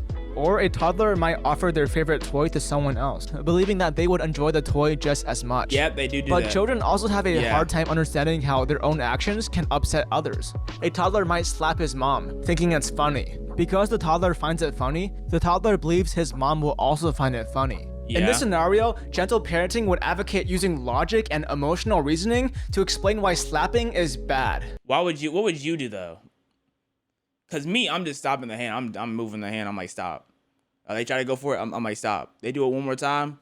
Adoption, my fault. But a toddler will have a very difficult time understanding these concepts because these concepts are too complicated and beyond their cognitive capacity. It's like teaching algebra to a toddler. Maybe some toddlers will understand it, but for most, their brains just aren't ready for it. And you can't force these complex concepts onto a child because they're just going to end up being confused and won't learn anything. But you know what does work? I would gently give the child up to adoption. Operant conditioning. Toddlers' brains are too premature to understand concepts of empathy and morality, but their brains are capable of association. A toddler can associate a certain action to a certain outcome. For example, a child understands, if I eat this broccoli, mom will give me ice cream. Or, if I slap mom, I will be punished. For most children, this method of parenting will be the most effective. Apparently, this method is considered harmful nowadays, which I personally think is BS. I don't think anyone thinks punishment for wrong action is harmful. People are against children getting hit.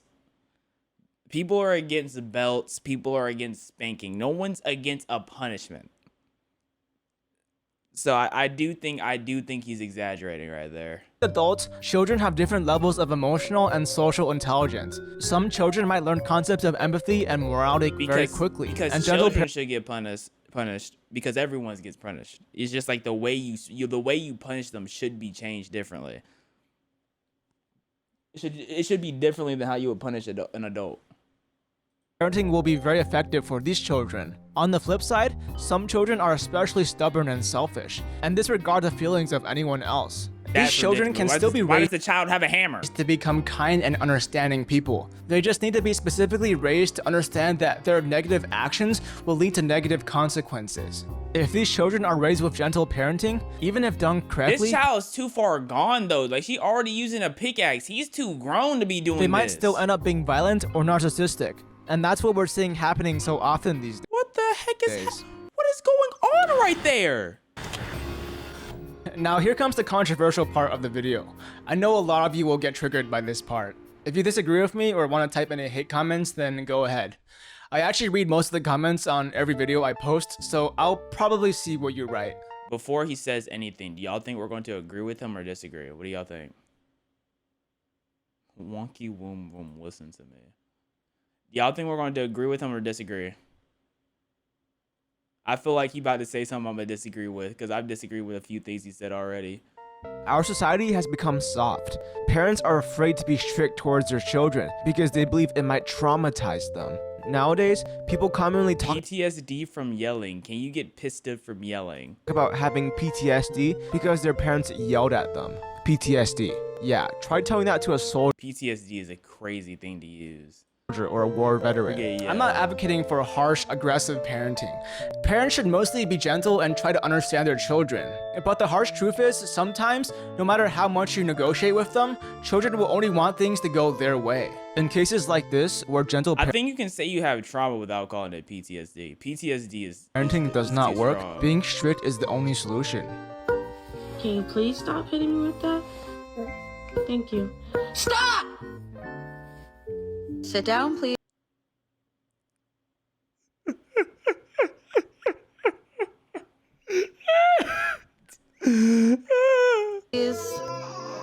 Luca, sit down. Luca, sit down! Get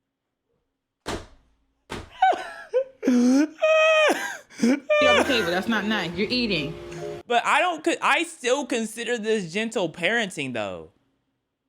That's nasty. Yes, nasty. Put it down. Get your feet off the table. Get them off. Now. That's not bro. That is gentle parenting, dog. I don't care what anyone says. When you start stepping out the boundaries of gentle parenting is when you start putting your hands on your child way too much. Like, ungentle parenting right there would have been yanking the child's legs off the table. Which, honestly, if you do it if you take their legs off softly, that's still gentle parenting. People are taking the word gentle way too seriously. Way too literally, I mean. They're taking it way too literally. Because so many parents nowadays are reluctant to be strict towards their children, people we end yell. up with children who are... People yell all the time. I think the people who yell maybe the least in life are maybe teachers, and they yell a lot. You see them yell a lot, but people yell more than teachers. Your boss will yell at you. Coach will yell at you. Everyone yells at each other. Unafraid of their own actions. Children who don't believe in authority and believe that they can act in their own Friends self-interest. yell at each other. Along with this, a child who's never been yelled at will become soft. They won't be prepared for when the time eventually comes when someone does yell at them. They will be in shock, experiencing strong emotions of anger or fear. If a parent doesn't discipline their children, the world will.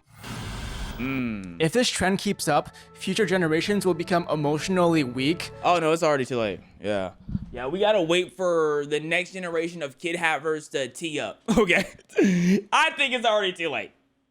I'm gonna give it a buy. Some of these kids are already cooked. I think are they cooked beyond help? Maybe. I don't know. Maybe. Great video. Dumanity. Dumanity? Dumanity. All right. We are about to go into the next video, but before I do that, I am about to get my takeaways. But the next video we're about to go into is alcohol is amazing. I feel like this is a great transition. Play Elden Ring. I'm good. I'm good off that. Ow.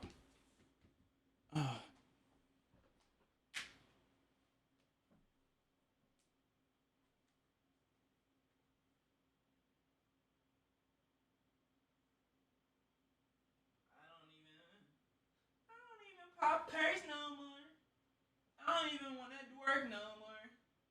She just made me want to squirt some more. Wait, that's not PG. That's not my fault. That's not PG. That's not PG. My fault. My fault. That's not PG.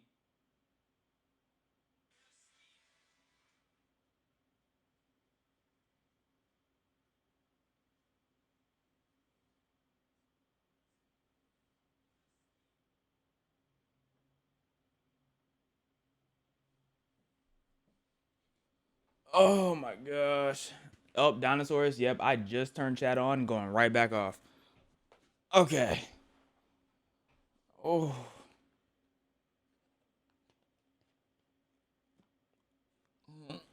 Mm. Mm. Mm. Mm. Mm. Mm.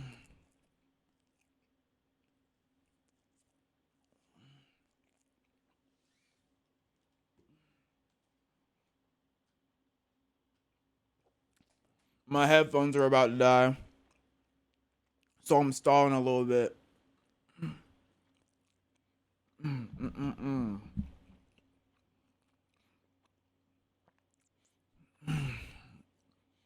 What have y'all eaten today, guys?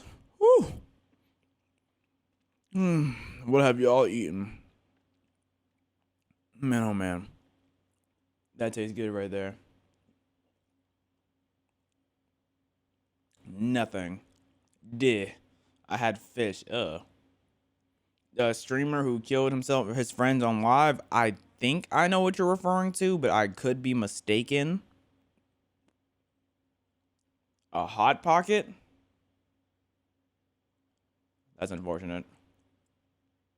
Play grow a day? Like, what would you even, like, how would you even grow it, though? Like, what would you be growing?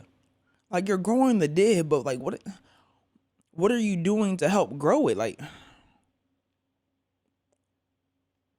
no, bro, I'm not growing the did, bro. I'm not growing the did.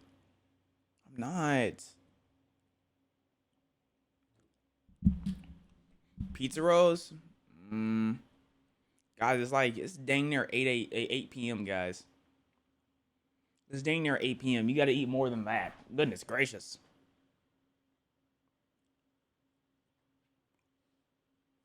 Watch Mr. Beast's new video. We already did. We did that yesterday. Chocolate protein shake. Oh, yeah. I feel bad for yo booty, bro. Goodness. 1:51 p.m., 1:51, 8 p.m., 6 p.m. It doesn't matter.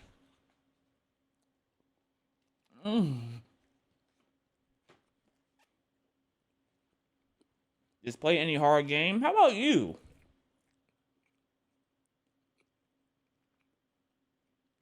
How about you play a hard game?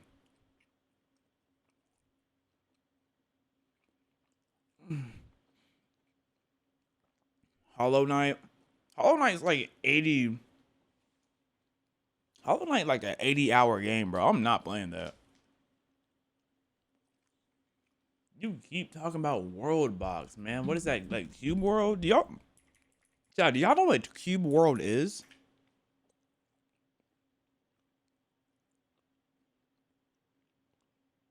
Have y'all heard of Cube World?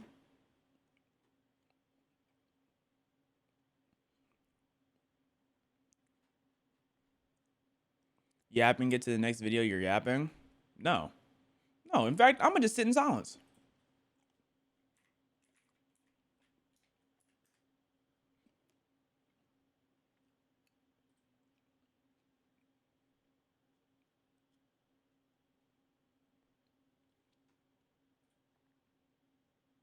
In fact, y'all can sit in silence and darkness. How about that?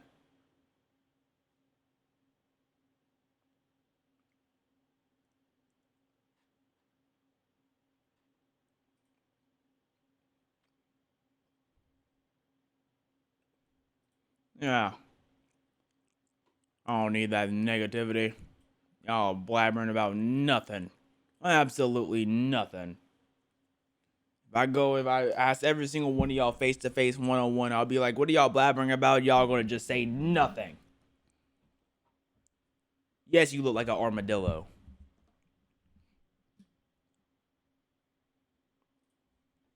All right, am I playing anything today? Maybe. Alcohol is amazing. Alcohol is the most harmful substance on Earth. Every year, it kills more people than terrorism, wars, homicides, and car accidents combined. You know, maybe it is the most harmful. It injures tens of millions in accidents, violence, and crime, while keeping hundreds of millions trapped in disease.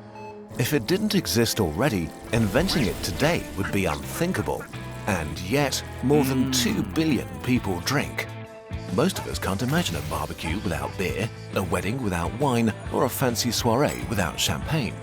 We have a drink at the weekend because it's maybe it's just so deadly because of how many people would do it. Like if everyone was like on the road at the same time, it would probably be more deadly to be alcohol, right? the weekend, but also after work, where we're stressed and when we're relaxed, sad and happy, at home and outside. People do be drinking for any reason. Oh, I'm feeling good right now. I could go for a glass. Oh, it's been a long day, man. I need something to drink. Hey, I'm having a hype time. We had a party. Pour me something. Alcohol is kind of a paradox. Why do we cling so much to the thing that harms us the most? You after one drink. Alcohol is a biological weapon that yeast produces during fermentation to wipe out its competition. Okay. In alcoholic drinks, it's mixed with water and flavored with everything from fruits to caramel. With just one sip, sextillions of alcohol molecules flood your stomach and sextillions. I don't even know how to visualize that, bro. Show me sextillions, bro. small intestine. From there, they head to your liver, your primary detox center, and to other organs like the brain. But your liver can only process about one sip of beer every 5 minutes. So unless you drink really slowly, it will become overwhelmed while an ever-growing swarm floods your brain. Here's where the chaos begins. Oh, that's when the good legion stuff of starts to kick intruders fills your brain and starts messing with neurotransmitters and receptors. Yes! Their sabotage is so complex that scientists aren't fully sure yet about all their mechanisms. But we know that alcohol numbs... Alcohol is so complex. We went to the moon. We've sent things to Mars. We can't calculate everything that alcohol does to our brain. That's crazy. Your neurons, making them slower, and disrupts their communication. This has several effects. It sedates you, melting away tension and stress. It stuns your prefrontal cortex, your center for decision-making and self-control, making you more disinhibited and prone to say or do things that you... You know what's crazy, though? Son of a bird is hilarious. What's crazy is, like, drinking don't even have that much aura either. It isn't like smoking has more aura than drinking. Even though smoking stink, they both stink. Smoking just is like a wider range of stink, whereas drinking is just your breath that stinks. Like if you smoking, I don't want to get next to you. If you drinking, I don't want to talk to you type of deal. normally wouldn't. And it releases endorphins, feel-good molecules deeply tied to human connection. The chemicals that we produce when we laugh, sing, or dance with others, and which help us turn fleeting moments into shared memories. So, after a drink or three, the world doesn't only feel lighter, it feels lighter with others. The invisible walls of insecurity around us begin to soften, and you find yourself becoming a little more Look, it's literally like you. you're turning into Sailor Moon, bro. He's turning into Superman. Good luck with Scary Carrie for with the job interview. Less afraid to talk, laugh, sing, or share joys and sorrows. Conversations flow easier, smiles last a little longer, and strangers can become friends or lovers more easily. So, for a while, it feels like the weight of being human isn't yours to carry alone. Alcohol sits at a sweet spot of gentle relaxation. Which is why we need to be drunk all the time, so we can always feel like we're floating. Yes! Mild courage and friendly companionship that makes it the perfect Pick up that social drink. lubricant. You're not done One drinking. that comes with quite a few costs. Never mind. Your body on regular drinking. For billions, these rounds become more frequent over time. The occasional drink becomes a weekly habit, then a ritual every other day, catching up with friends or unwinding. And there's always this buddy who drinks way more and has a perfectly normal life. But as the rounds add up over years, the damage builds up. Oh no. The alcohol molecule can dissolve in water and fat, which allows it to invade almost every cell and tissue. And when your body breaks that it means down, eventually all your fats will be alcohol. it transforms What into does that mean, though? acetaldehyde, a chemical that's even more toxic than alcohol itself and that wreaks havoc on your tissues, cells, and DNA. In your brain, this shrinks your neurons and severs their connections, making it harder for different parts of the brain to communicate. As your brain withers, your memories fade, your thinking slows down, and your risk of dementia increases. My memories? When and how you drink matters. The younger you are, the wider the damage, and the more you drink in one go, the worse you'll make it. The human brain isn't fully wired until your mid-20s, so drinking before that age is like smashing wet cement before it's set. Yeah, that's like 99% of people, man. So, you know, drinking can't be that bad if everyone does it, right? In 20-year-olds, blackout drinking episodes have been found to cause mental problems for up to a year, forgetting why you entered a room or having difficulty learning new things. Binge drinking in late adolescence is also one of the highest risk factors for early onset dementia. Then there's cancer. Just as smoking hits your lungs, alcohol causes 8 types of cancer, basically everywhere from mouth to bowel, plus breast cancer in women. Here, risks start at an average consumption of less than 1 glass of wine per day. Beyond that, risks increase. Less glass of wine. I mean, wine. You know, a glass of wine every 3 days isn't hard to maintain, though. I think. I'm not a drinker, so I don't know, but I can imagine. Worldwide, alcohol causes around 740,000 new cancer cases per year, leading to 400,000 deaths. Another victim is your liver. Alcohol disrupts fat metabolism, causing fat to build up in your liver cells. But this often has no symptoms, so you may go on drinking as your liver slowly turns to fat, swells with inflammation, and starts to fail. The final stage is cirrhosis. Your liver is full of scars and barely functioning. This might take over 10 years, but once it appears, it's largely irreversible. Every year, 600,000 people die because they have a liver destroyed by alcohol. Goodness. Drinking also weakens your heart, raises blood pressure. A lot of this, though, is like constant drinking. Like, you need to not take breaks with your drinking. If you're drinking like maybe like once every 5-6 days, this doesn't really affect you.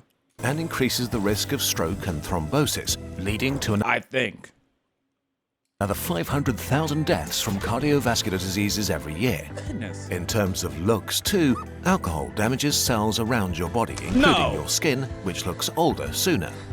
And not only does alcohol contain a lot of calories itself, it also makes many people very hungry. Drinking is a huge source of weight gain and increases the risk of obesity, opening the door to a cascade of other health problems.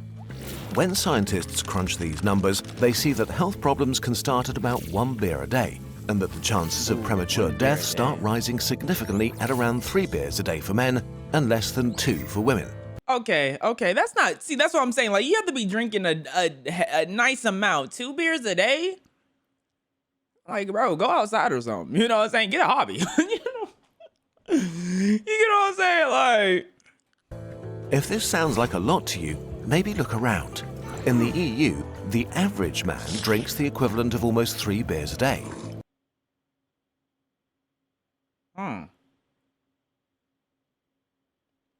Wasn't that something? I thought it was easy. Apparently it's not. Averagely it isn't. Is it because everyone binge drinks on that 1 or 2 days they have off? Is that why? The average woman, almost 1. Similar figures apply to much of the world, especially the West. There's no other drug we consume that gets so close to the edge of harm. It isn't only your body. Wait, what was the other thing? To the edge. Cocaine, cannabis. Like, all this is saying is, hey, if you want to feel something, smoke weed. Like, that's all this means, bro. Either smoke weed or do coke. Like, yo, take this out of context. You were like, oh, coke isn't that bad, actually. Coke? Only 0.06% of the toxic dose? Oh, okay, let me do a couple of lines then. Of harm. It isn't only your body. Alcohol is unique for another reason. Its unmatched ability to destroy others. Alcohol causes a staggering amount of accidents. Yeah, the numbness and disinhibition of a few drinks can morph you into a clumsy critter eager to take really stupid risks on a balcony, at sea, or on the road. Every year, alcohol-fueled accidents kill 500,000 people. Yep, that's 300,000 of them in car accidents. That sounds very right. But more than half of the people who died in those crashes didn't drink. They weren't they weren't even the drivers. Because your body is so loose when you're drunk that it helps you like survive the crashes. Just died because someone else did. Alcohol is also one of the major causes of violence, from fights at the pub to domestic abuse, other brutal assaults, and murder. Goodness. Figures differ by country, but essentially 50% of all violent crime and sexual assault is committed by drunk offenders. So basically, if someone drinks, just assume they're gonna attack you. assume they want to attack you. That's what they basically are saying. Each year, alcohol-fueled crime kills about 100,000 people. Goodness. That's a city like Pisa being massacred every year by a drunk mob. And then you have all the non-lethal victims. In England alone, 500,000 adults are injured every year in accidents caused by drunk people. Another 800,000 get hurt in violent attacks by drunk offenders. Zoomed out to the rest of the drinking world, this means that every year, dozens of millions are physically harmed by someone else's drinking. The most innocent bystanders are the 600,000 babies born every year with fetal alcohol spectrum disorder, a devastating lifelong condition caused by drinking during pregnancy. Alcohol is nothing short of a global catastrophe. Or is it just like normal autism? The final toll, the hijacking of 400 million lives. That's a lot of people. What are you talking When about? your drinking escalates to a point that it causes real harm to yourself or others, you've crossed the invisible line to alcoholism. An estimated 400 million people, 1 in 14 adults, are in this territory. Wait, 342 million? No. The line is very fuzzy and varies from More than person to 14 person, people? but if you consistently drink 8 beers per week as a woman, 15 as a man, or 5 on the same beers day, a week. you've either crossed the line or are dangerously walking towards it. Of those 400 million, more than half have fallen into an even deeper trap, dependence. When alcohol has become something that you physically or psychologically need. In Europe Do y'all and the have a Americas, dependence on any food or drink? Like, is there a food or drink that you feel like dang, I need to? And I don't mean nothing lame like water, bro. Like, I mean like soda or something. Like, do y'all feel like y'all have a soda you need, like your soda intake or caffeine intake or like coffee, tea, anything like that? Even though the dependent isn't necessarily a bad dependent, it's just like, dang, I really want me a Sprite today. There you go. Like, I really want me a Sprite. You know what I'm saying? Like, I drink Sprite like every other day type of deal. I feel like when I do crave something different, besides water, it's really just tea.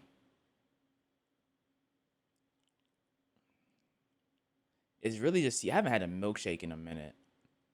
Tea or cranberry juice, I'm not gonna lie. Meat. Like, that's not even, what do you mean you're dependent on meat? Like, I'm not trying to hear that BS. Anything you're dependent on, man, meat. Yeah, I gotta eat a burger, or I gotta eat some chicken every day. Like, what are you talking? You have a normal diet. So what are we talking about? Milk.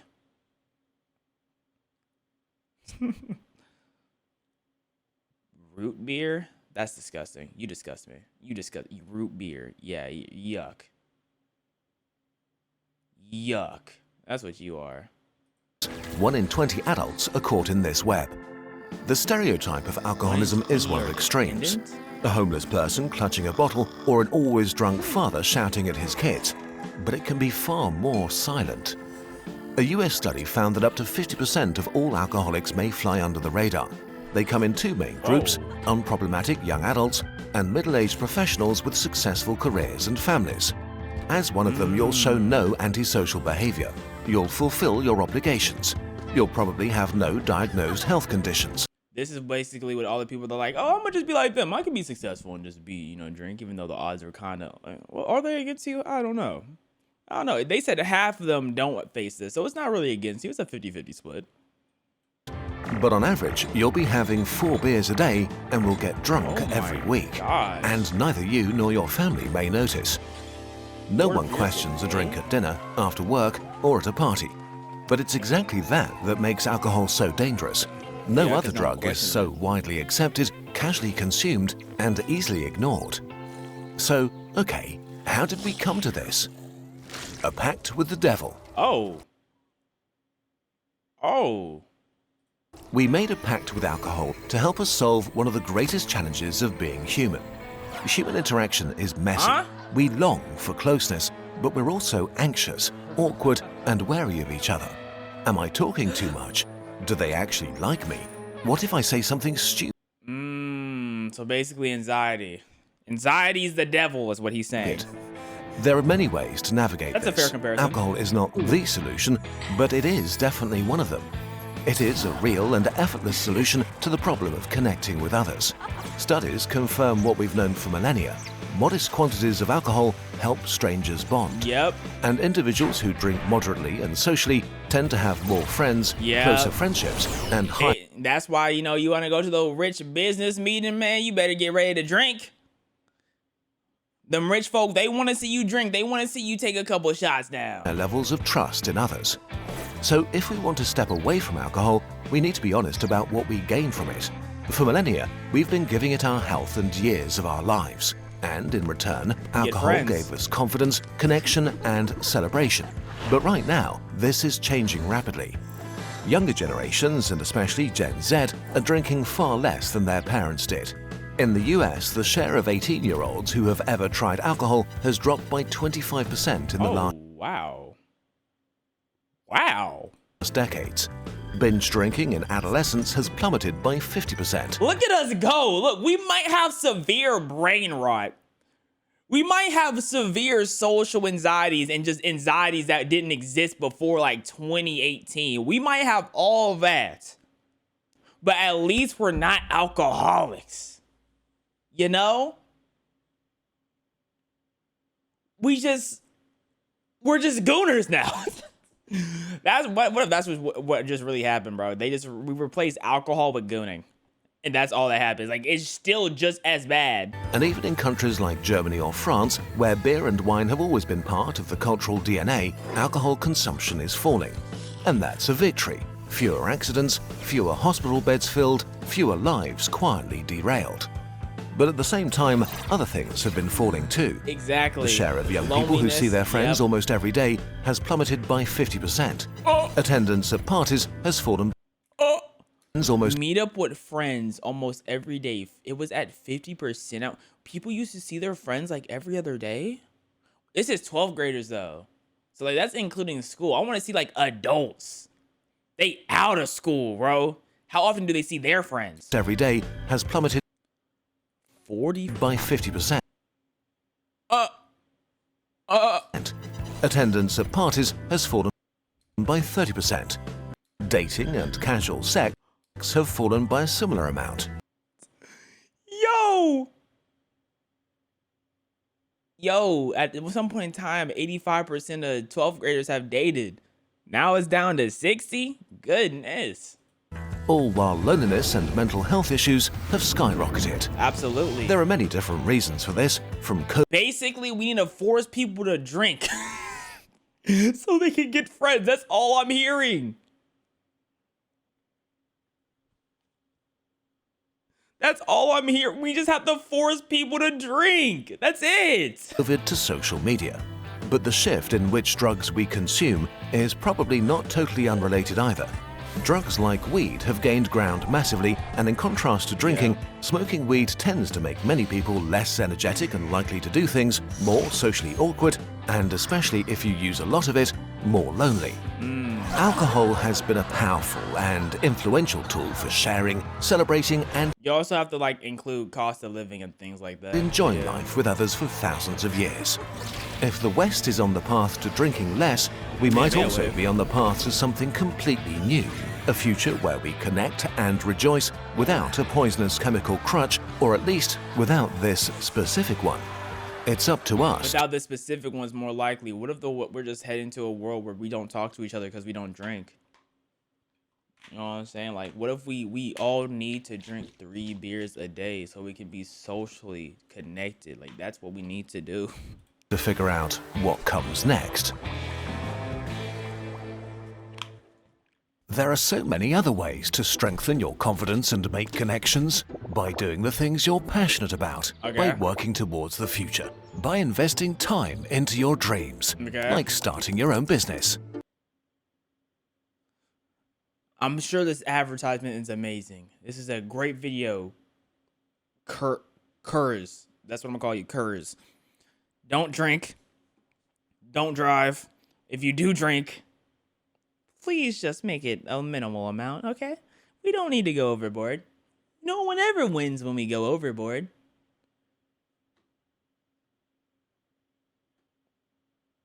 All right. First time chat just to get banned immediately. That's, man, that got to be rough. That really has to be rough. Like, I mean, how is it your first time chatting and you're already gone? Like, I almost started feeling bad, bro. I almost started leaking a tear. But what I'm about to go do is leak some of this pee into the toilet. I will be right back. When we come back, I will be watching serial killer realize he's being caught 45 years later. So give me a second. Ooh. Heartbeat, heartbreak.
the top off. I might leave chat off for the rest of the day. Tell them dinosaurs to F off.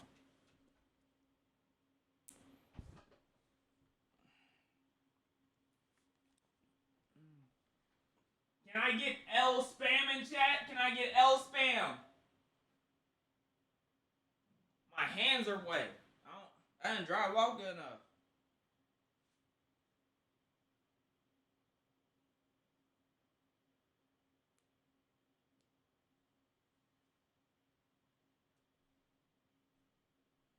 Okay.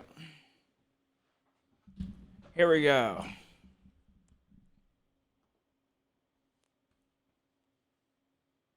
See you later.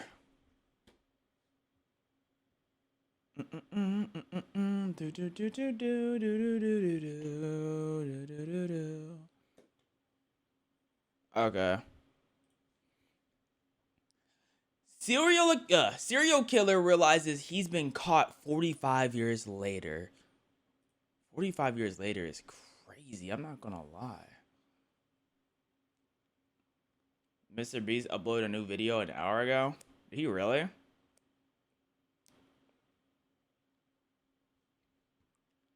Did he actually?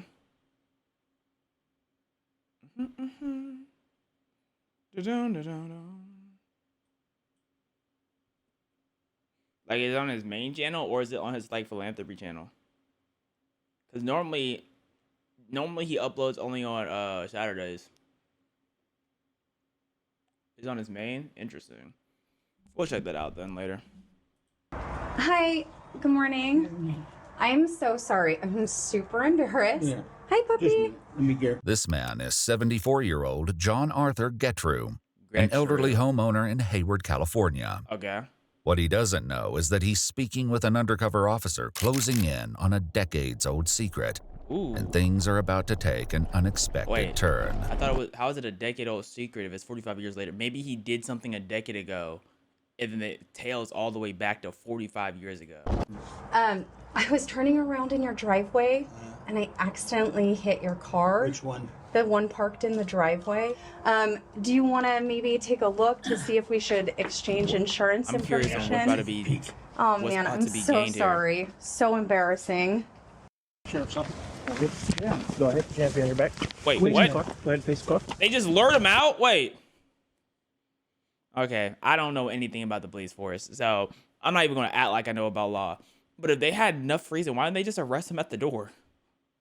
like if they were going to arrest him, why didn't they just do it at the door? Why? What's this? We'll talk in a minute. He said, why? What's this? No, my wife's at work. Deputies give John a routine pat-down before he's led to the front seat of a police vehicle. Take a seat. I found that so interesting. Like, they have no warrant to go into his house, so they use an undercover officer to have to lure him out just so they're able to arrest him. Like, that just, something about that just feels weird. Now, granted, he's a serial killer. I'm not mad at it, but it's like they're doing loopholes to arrest somebody that they're pretty sure it's bad. You know what I mean? You want to rest on that? You're gonna close the door, make sure the dogs. Yes. We'll take care of your dog. Okay. Yeah. Though he hasn't been told why he's been arrested, John applauds the deputies for the ruse. Good line for coming out of the house. Get that guy out of the house. Months earlier, cold case investigators in Santa Clara County reopened a murder case that had remained unsolved for 45 years. I think he came to terms that, like, hey, it's finally happening. I lived a good life. Yeah, they finally got me. I thought I got away with it, but I'm already 70-something. Like, there's not much life I was gonna live anyways. DNA from the crime scene was compared to a public database, allowing investigators to trace a family tree and identify John, a husband, father, and former Boy Scout leader, as the primary suspect. Investigators bring him in for questioning, hoping to uncover the truth. Is this devoted husband and father simply the wrong man? Okay. Or has his carefully lived life been a cover for something far more sinister? The following is based on official police records, and most of the footage has never been seen before. Ooh. So I'm sorry. I want to know how you get access to this. Like, do they ever see, like, oh, he has a huge true crime YouTube channel. Let's give him access to this. Or does he, or like, do they go to him, or does he reach out to them? He's able, like, I want to know how the behind the scenes work. Okay. Walker, is that your grandpa? No, but my great grandma was indeed very pale. But if you called her white, she would hit you. But don't be fooled. She definitely had white skin. Right? She definitely did. But if you called her white, she would hit you. But that, she looked like a white lady to me. I'll let you know what's going on and why you're here today. Yeah, okay? I'd like to know. Yeah, absolutely, of course. Before I let you know what's going on, I just want to get your personal information. Just confirm your name. Your full name is John Arthur Getreu. Getreu? Getreu. Okay. Were you ever in the military? No. No.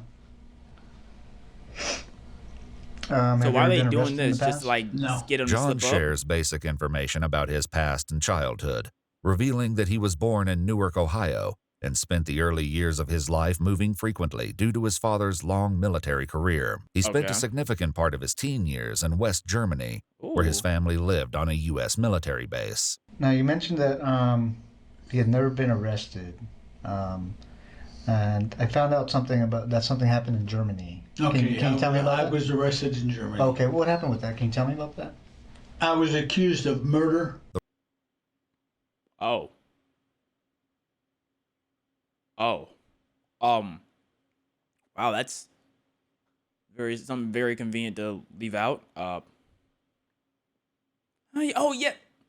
Yeah, I was arrested that one time. What was I think there was like a serial murder. I can't remember, man. It was so long ago, you know? Maybe murder, maybe. You know, age is getting up to me. The revelation is especially jarring, given that he's here today on accusations of his involvement in a completely separate murder. Tell me about separate. Oh no, so he's oh wow. What happened? What was the accusation against you? I killed a chaplain's daughter. Okay. And that was all I knew. Okay. Do you think he's gonna confess to doing it after he gets caught? Do you remember what happened? With this young female? No. No? I didn't even know her. The young girl, 15-year-old Margaret Williams, attended a dance at an American youth club one Saturday night in 1963, when John was just 18 years old. The two were said to have met on the street shortly after, where she agreed to let him walk her home. Her body was discovered the next day on a baseball diamond behind the club. She'd been sexually assaulted and strangled. Well, that answers my question. That answers all of it. You didn't even know her? Why did they wait. arrest you? I mean, if he allegedly walked with her home. Allegedly, yeah. Okay. Probably the next day. Okay.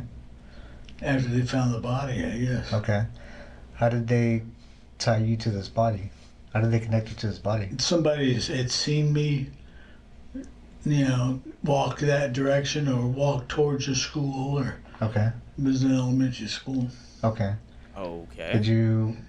I mean, I don't know the details of what happened. I don't know the details either. So. Okay. Did you actually meet this young lady? That's what they say. Though John maintains his innocence, he was found guilty at trial for Margaret's murder. He was guilty. Wait, what? Wait, hold up. Okay. Wow. Ultimately receiving a sentence of 10 years in a German juvenile prison. Because of his age at the time, he was released after serving roughly 2/3 of his sentence. Then he walked free. Wait, so why did he try to play like he's never been arrested before when he went to prison for it? Like he no, because maybe if you got accused for something 50 years ago, you might forget because you were just accused. But he served time. You don't just forget that, bro. You don't just forget that. Yeah. And so you spent actually 6 years in prison? Something like that. Wow. And then how? I can't like, maybe because I'm not old yet, but I can't imagine forgetting 6 years of my life. Like there's just a 6 years gap of something that happened. Like, oh yeah, I did go to prison for 6 years. Yeah, I don't see that. What? Like that might be one of the worst moments of your life, and you forgot it. After you were released, what happened? I just was dropped off at McGuire Air Force Base, and my father picked me up, and that was it. That was it? You came back to... That was it. Someone said, to be fair, some people forget they have children. Does he sound like someone who forgot he had children? That man described the base he was picked up from and described him coming back to America.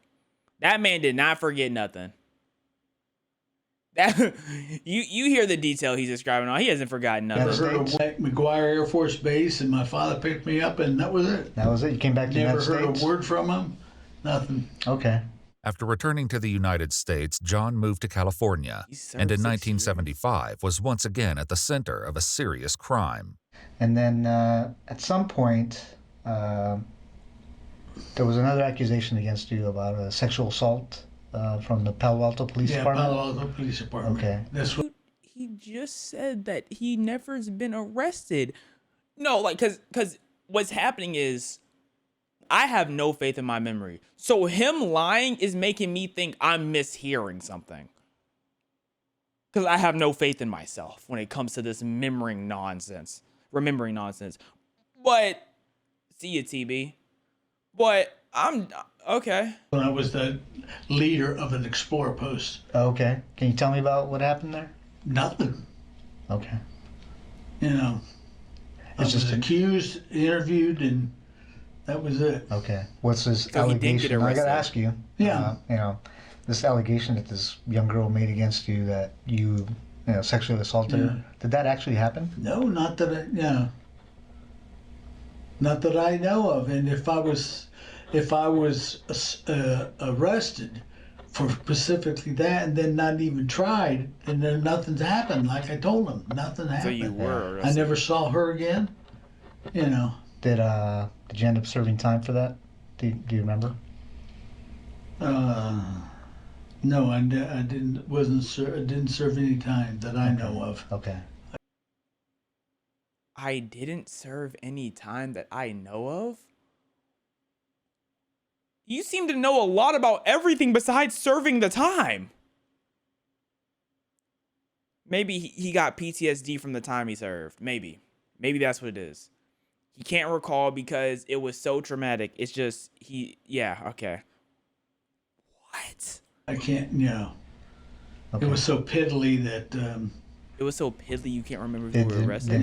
You didn't go to trial or anything like that? Okay. According to multiple news sources, John was... Maybe if you get arrested enough and go to prison enough, you will forget sometimes you go. Right? Maybe that's what it is. Was 31 years old when the teenager came forward, claiming he not only assaulted and strangled her, but threatened to kill her if she didn't comply.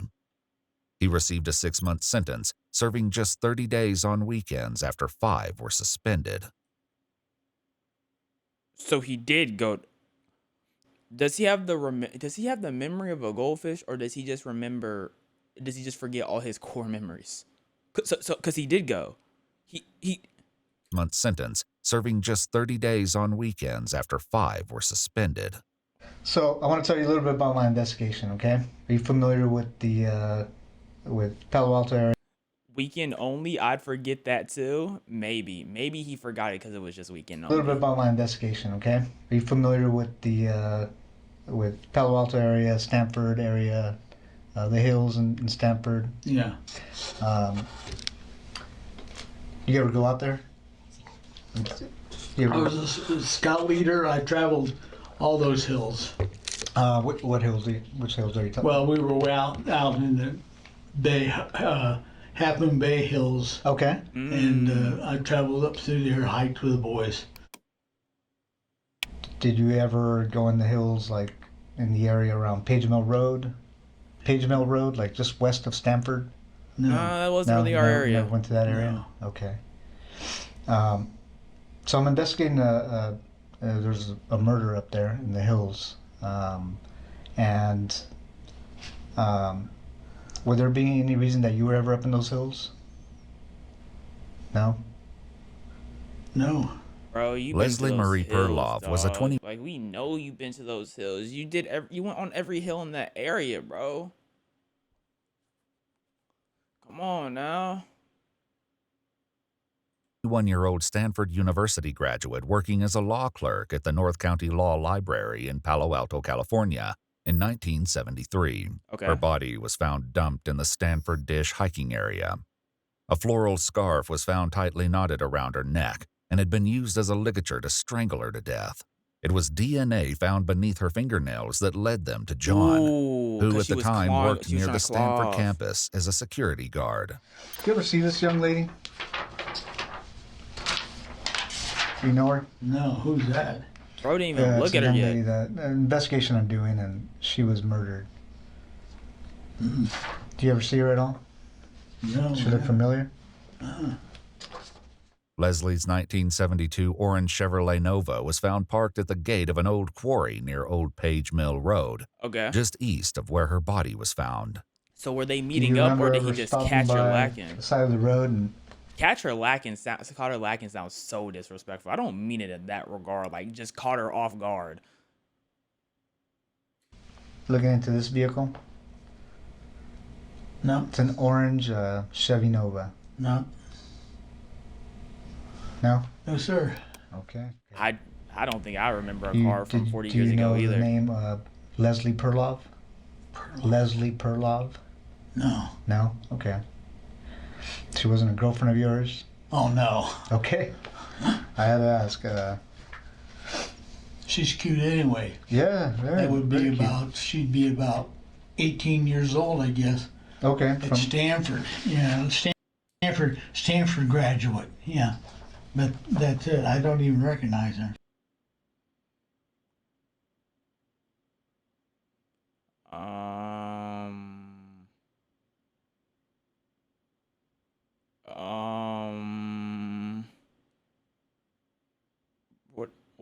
What is bro talking about? Curiously, the sergeant hasn't shared with John that Leslie was a Stanford graduate. Why do you say she's a Stanford graduate?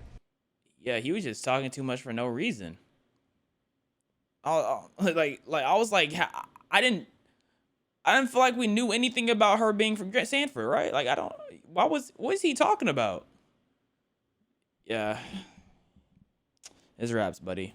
Well, just by the way she dresses and all in this area, you know. Sure. But, you know, I didn't say graduate either. I said, you know. Nope, you said graduate.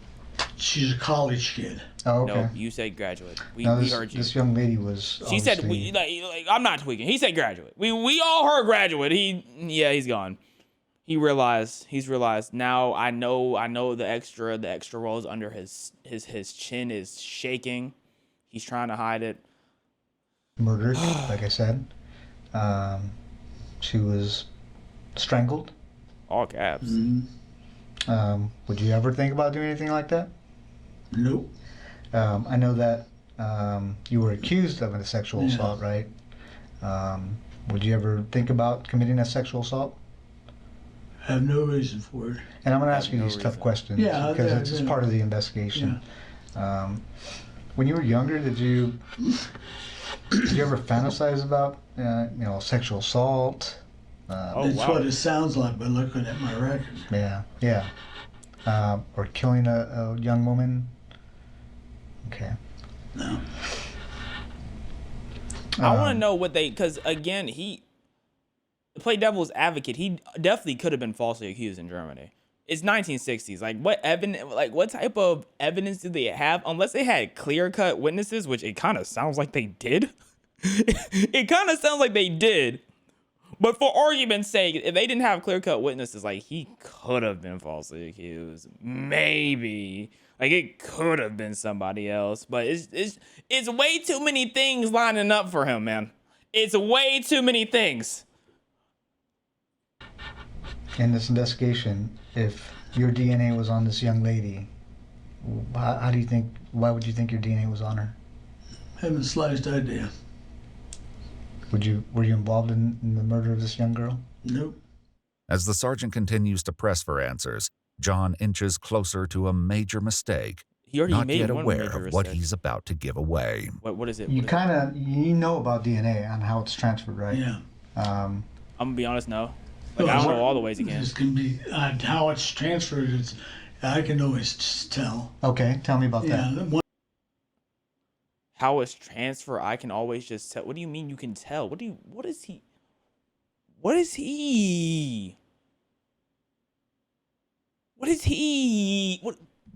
Okay, talk to me then. Because the only ones I know, semen, yes. Skin. Hair.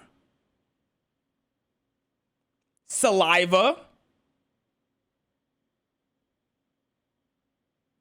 I think you can get DNA out of the bodies. The way the body releases waste. That's what we're going to say for number 5. The way body release waste. I think that's 5. Blood. Yeah, you're right. Blood. Obviously blood.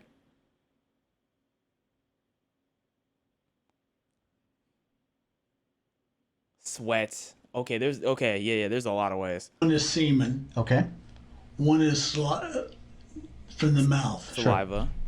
You know. Yeah. That's the only 2 that I know of. Okay. Now, if there's some that are bodily, I mean, other than these 2 transferred, then He was about to talk like he's an expert. it's totally different. Okay. And you know about technology now, advances in top technology. knowledge is getting good. Yeah, so there's. They're catching them every day. Yeah. How do you think your DNA would be on a person?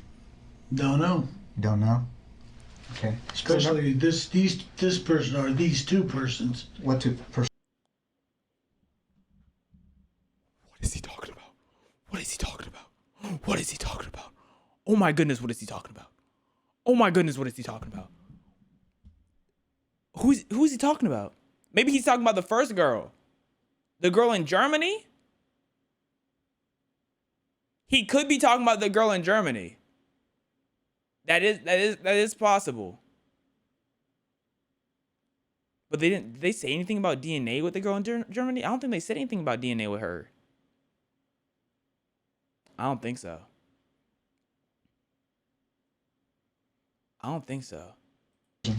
Well, that you're talking about. Yeah. The 2 young women. Okay. I showed you a picture of that one young lady. Yeah. No. Okay. What's the second young lady? The one up on the one up on the hill. Okay. Yeah. There's 2 different places you're talking about. Oh, thank you for all the extra information, sir. I'll make sure I forward that to my boss. Hey, I have no clue what you're talking about. Let me write that down. So you said there's 2 different hills? Okay, writing that down. What is he talking about? Okay, one of them's up on the hill? Yeah. Okay. And then up on what hill? Well, you mentioned the hill. You mentioned it. I mentioned the hills. I think he realized, he giggled because he's like, dang it. Wait, no, he's like, dang it. I so that's what he's giggling for. Yeah. Okay. And what's the other one? Because I don't remember another one. Well, there's the 2 girls. There's not both the same place. Okay. I mentioned one girl up on the hill. Yeah, I mean, they're okay. Wherever she was, wherever the second girl was. Oh, okay. While the sergeant doesn't yet know it, another woman was found in the Palo Alto area in 1974, 1 year after Leslie's body was discovered. So Leslie was discovered, another woman found here, and then he was found guilty of assault. Wait, he was found guilty? Is this where this is where he served the 30 days. This is like where he served the 30 days in prison on weekends. 21-year-old Janet Taylor was found dumped along Sand Hill Road in the same Stanford Dish hiking area. According to news sources, she'd also been assaulted and strangled to death. Goodness The serial gracious. killer responsible for the deaths of both Leslie and Janet would escape justice for decades, until now. I think I'm at a point in my investigation that, you know... I'm guilty and that's it. Well, I'm trying, you know... well, there's a couple things, John. Your DNA's on her. Yeah. Okay? I'm not trying to find out who did it. What I'm trying to find out is why you did it. And I think you know more than you Yeah, okay, that chuckle earlier didn't mean he did it. He just said it. Yeah. I could, his chuckle, he's like, dang it. So I think he started just giving information on purpose at that point. And now he's giggling about it. Wow. telling me? No, I wish I knew. With John refusing to admit the truth, another investigator joins in the effort to obtain a confession, and the added pressure will soon tear his lies even further apart. What does that mean? It's not an accident that your DNA got there. Your DNA and the type of DNA and where it is on the victim, there's no other explanation. You committed this crime. We know you committed this crime. Okay? What we don't know is why. And we're going to give you the opportunity to explain it to us. Okay. You don't have to. I thought about it, and that's all I can think of. What's no. all it? No what? No, I'm not guilty. Okay. Well, I'm telling you right now you are. Okay, fine. Okay? You had to have known this day was coming. Yeah, I know that. That's why it took so damn long. His brain is fascinating because it's like he doesn't want to be guilty, and then it's like another side of him is saying, yes, I am guilty. It just keep going back and forth. Like, does he want to accept it or not? As they push harder for the truth about Leslie, John once again lets slip that she wasn't the only one he left in the hills. So why her? I don't even know who she is. If that's the first girl or the one girl that's up on the hill or whatever, you know. What do you mean the first girl? Well, he said there's two people. There's two girls. Unless I misunderstood him. Unless I misunderstood, he's trying to cover it. They were killed within probably an hour of each other. And no one said that. I think his age just got to him. I think that's what happened. Now, granted, he was gonna be sentenced regardless because they got the DNA on the fingernails. Like he was gone regardless. But they would have never it would have never been this easy. He made it easy for him. 2 hours of each other, or day, or who knows. Do you remember? How do you remember those details? Some of the questions he's asked me. Do you remember seeing any newspaper articles or media about those? Nobody, but that girl there is not the other one that was. You just said you didn't see any news article, looked at the picture and said, this girl is not the one that... Can we just arrest him already? Like... That he showed me. If that's the girl there with, the other picture, I doubt it. Why's that? I mean, look at the body. It could be somebody else. What is he talking about? No, because he's legitimately throwing me for a loop. I don't know if he knows what he's saying. I think he's forgetting what he's saying as soon as he says it. Because nothing he's saying is lining up. I think they're the same one. Is that why you don't recognize her? No. Because that's not the girl that you I'm killed? not questioning. I don't recognize her. I've never seen her. Do you think it was a different girl that you killed and that's not the one we're showing you? I didn't kill any girl. You didn't kill the girl in Germany? No. Well, that's total different. That's Bro. Why does he keep talking? Why does he keep talking? Why does he keep talking? It's over, bro. Just say it. Just say it, man. Then you got these chairs here looking extremely comfortable. That's when I was 18 years old or younger. In a final confrontation, investigators forced John to face the mounting evidence against him. There's a situation in Germany where a girl ends up dead, and you weren't there. Mm-hmm. Then we have a situation here That was years later after you came back to the States, where a girl ends up dead, and you say you weren't there, yet your DNA is there. Mm-hmm. What do you think the chances are of that happening? I don't know. What would you do if you were us and you were investigating this case? What would that look like to you? There's a brick wall. What do you mean there's a brick wall? Well, I mean, you found out, you couldn't find out, so. What is he? What do you mean I found out and I couldn't find out? Oh, nothing. I'm just let it go. I'm. Well, you understand it's my job not to let things like that go, right? I'm not I have nothing to say about it. It's got to be quite a burden, John. Mm-hmm. Well, I'm going to put the questioning from here on, unless I'm represented by somebody in the courts. You waited, and now he's nervous because he's playing with this thing. You waited until you gave all your answers to say, I want to be represented. You already told everything. There's no one to represent you, bro. You already said everything. What do you mean? A lawyer. You'd like a lawyer? I like a lawyer. Okay. Thanks, John. After requesting a lawyer, the interrogation Why did he came wait to so an end. long? But justice quickly caught up with 74-year-old John Arthur Getrew, who was arrested and booked into the Santa Clara County Main Jail with a $10 million bond. In January 2019, DNA from the torn crotch of Janet Taylor's underwear was all. Wait, what? January 2019, DNA from the torn crotch of Janet Taylor's underwear. The torn crotch of her underwear.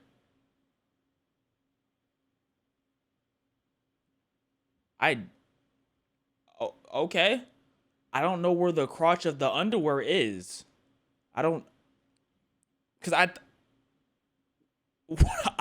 know what the crotch of the underwear is, but his DNA was somewhere on the underwear. Underwear was also determined to be a match for John. Okay. In September 2021, a jury found him guilty of first-degree murder with infliction of great bodily injury.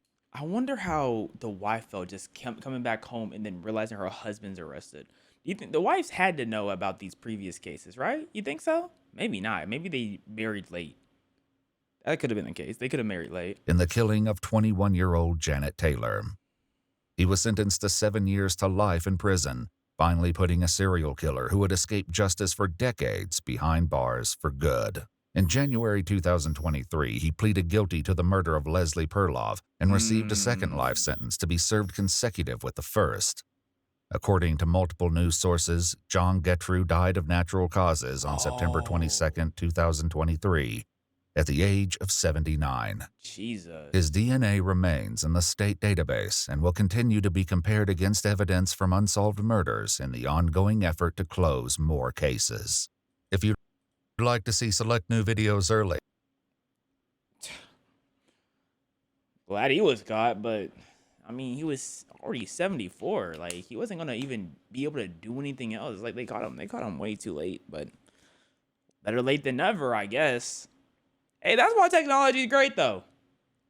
You won't have people like him being found out 40 years later. You know, there won't be I can't say there won't be. The likelihood of repeated offenses from the same person is a lot less. Because that is crazy. Only 3 years in prison? Yeah, before he died? Yeah. He found guilty, then got sent to prison for he was sent to prison for 7 years to life, right? And then he pled guilty, so then he got another life sentence. He felt on top of the one he had. Great video. Great video. Ewu. Great video. Ewu crime story time.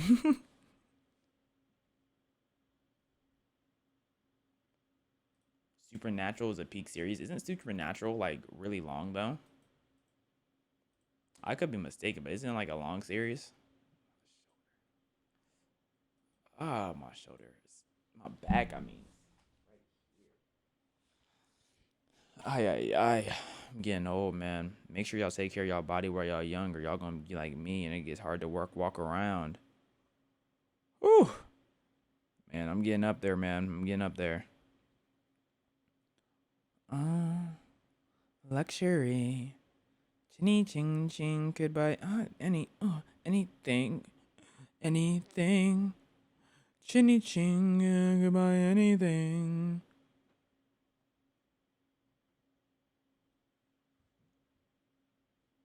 Let me tap. 15 seasons of Supernatural. Yeah, I'm never watching that, period. Golly, 15 seasons. That's like dedicated my life.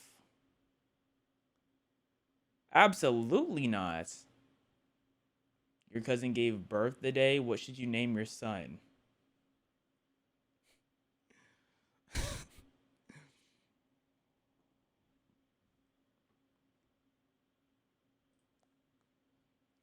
The most evil people you've never heard of. Evil people you've never. Hold on. Wait. I just realized I never. Chat, did I? I didn't post to my live channel, did I? Oh goodness, guys. Am I what you call a slacker? Am I slacking?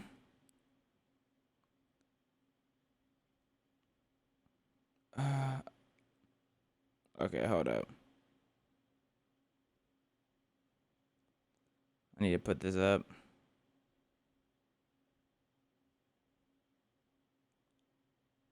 Hey.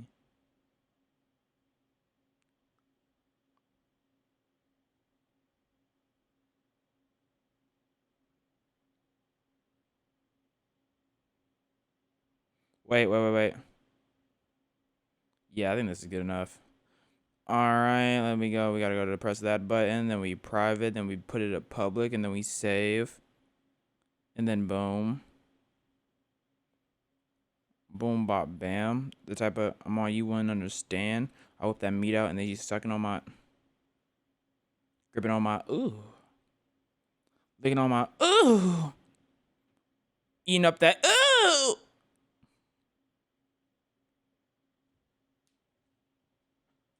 Evil people you've never heard of. Vastly Bloken. Hey, let me know if y'all recognize any of these names. They say that if you love what you do, you'll never work a day in your life. Yeah, they do say that, but that's cap. Quote that perfectly describes Vasily Blokin, the deadliest executioner in known human history. Blokin got his first taste for blood after joining the Red Army during the events of... Wait, I said I would watch Mr. Beast next. Hold on. Wait, I said we would watch next Mr. Beast next.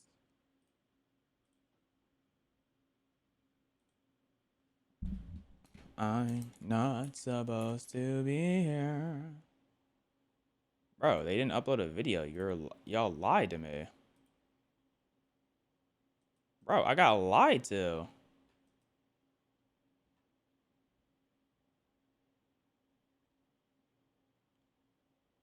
I bought the NFL. It's a 3-minute video. Y'all wanted me to watch. Y'all wanted me to move for 3 minutes. Really? 3 minutes. Evil people you've never heard of.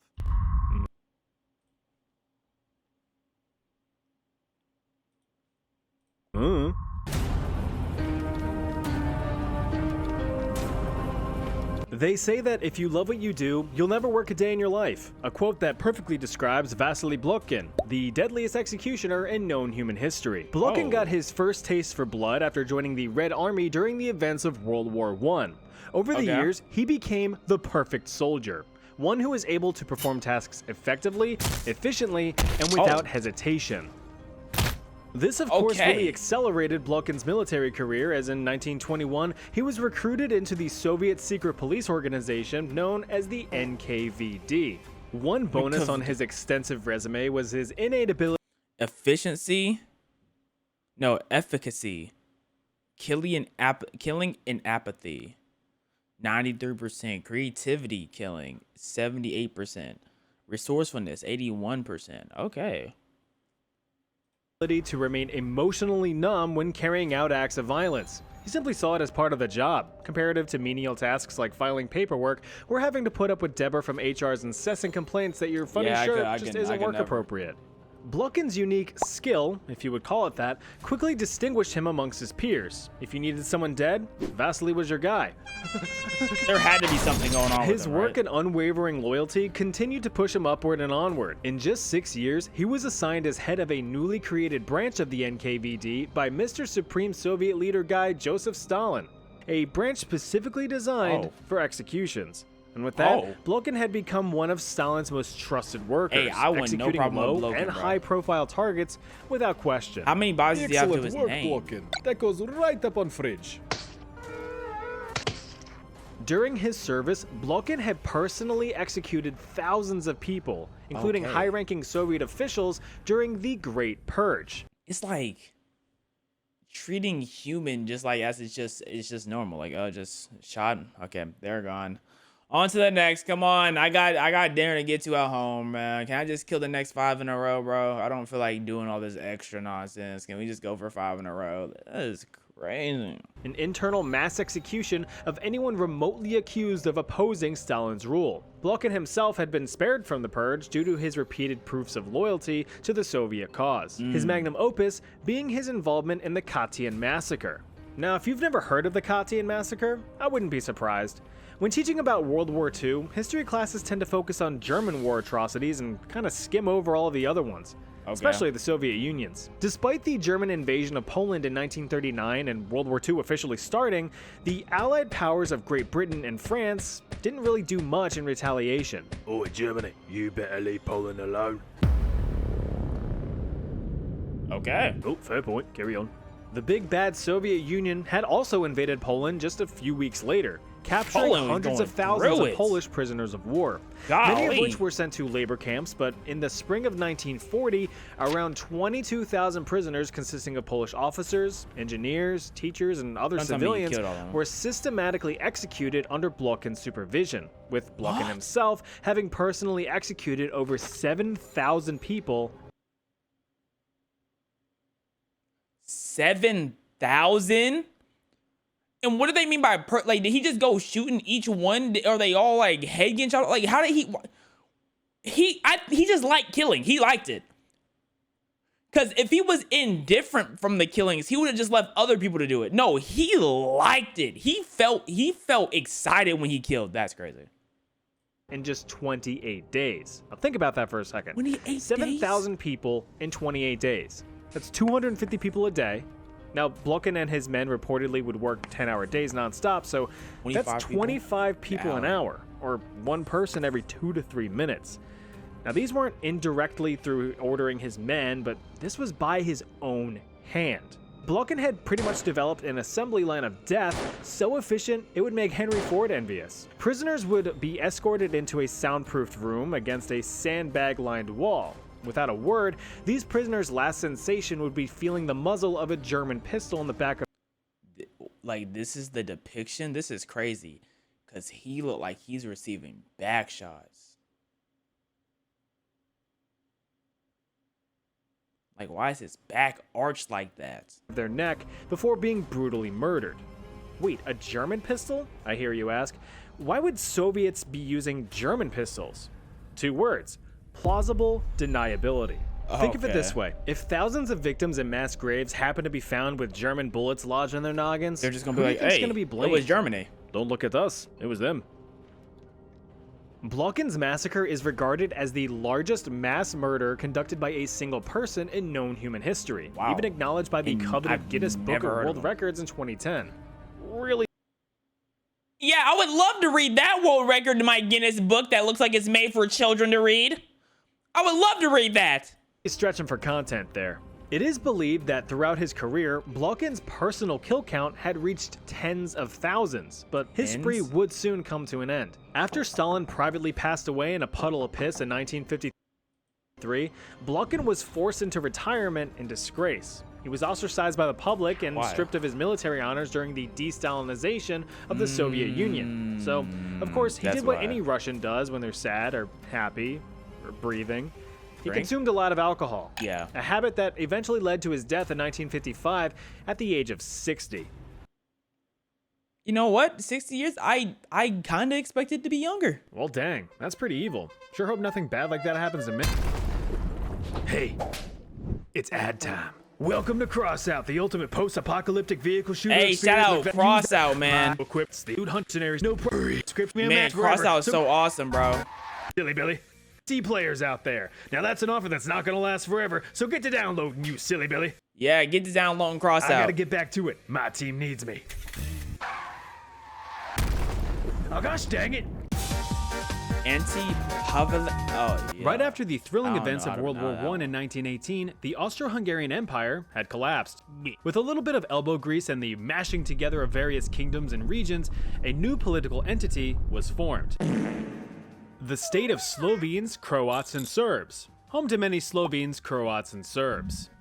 One of those kingdoms thrown in the mix was Croatia, the birthplace of this stern jug of juice. The first word I was like, okay, I know how to pronounce that one. Croatia. Pavelic. His main personality trait, the birthplace of this stern jug of juice, Ante Pavelic. His main personality trait was loving Croatia. God, he loved Croatia. So much so that he made a name for himself and rose through the ranks as a politician and representative in state parliament in order to demand Croatian independence. But this guy, Alexander I, had other ideas. Who's he? Well, he's the Prince Regent in these parts and the one who just got done unifying all of these kingdoms and states. Years and years of political turmoil ensued, which is honestly to be expected when you force a bunch of different political regions together into singularity. In 1929, now King Alexander had hit a boiling point. In order to regain order, he dismantled and banned all political parties, declaring a royal dictatorship. Oh, that good luck. He even came up with a new name for his kingdom. Yugoslavia. Yugoslavia. Yugoslavia! Yes! Hip hip hooray! Is that what we're supposed to do? But since Yugoslavia is not Croatia, Pavelic had it. He fled the kingdom and conspired with revolutionary groups to undermine the rule of Yugoslavia, who responded, do you want a death sentence? Because that's how you get a death sentence. Yeah, it's a lot versus a little right now. Got a death sentence. He was exiled to Germany, but since he didn't feel like dying quite yet, he instead skedaddled off to seek asylum in Italy. There, he used his political influence and persuasive stern look to form the Ustasha, a Croatian nationalist movement aimed at achieving Croatian independence by any means necessary. And you can bet your fat tits that means bombings, assassinations, and uprisings. During said uprisings, King Alexander regrettably stated, if you want a regime change, you need to kill me. They did. Why? Why did he? I mean, I guess that's what any big leader would say. What is this car? This car look clean. But this is what I assume every big leader would say, but just why? You just... On October 9th, 1934, King Alexander I was assassinated by Ustasha member Vlado Chernozemski, using a handgun hidden in a bouquet of flowers. Still living in Italy, Pavelic, along with several accomplices, were determined to be culpable for the assassination and were sentenced to death by Yugoslavia's friend France, who pressured Italy to carry out the deed. And Italy was all, linguini fettuccini, we ask a Mussolini. Thanks to his political...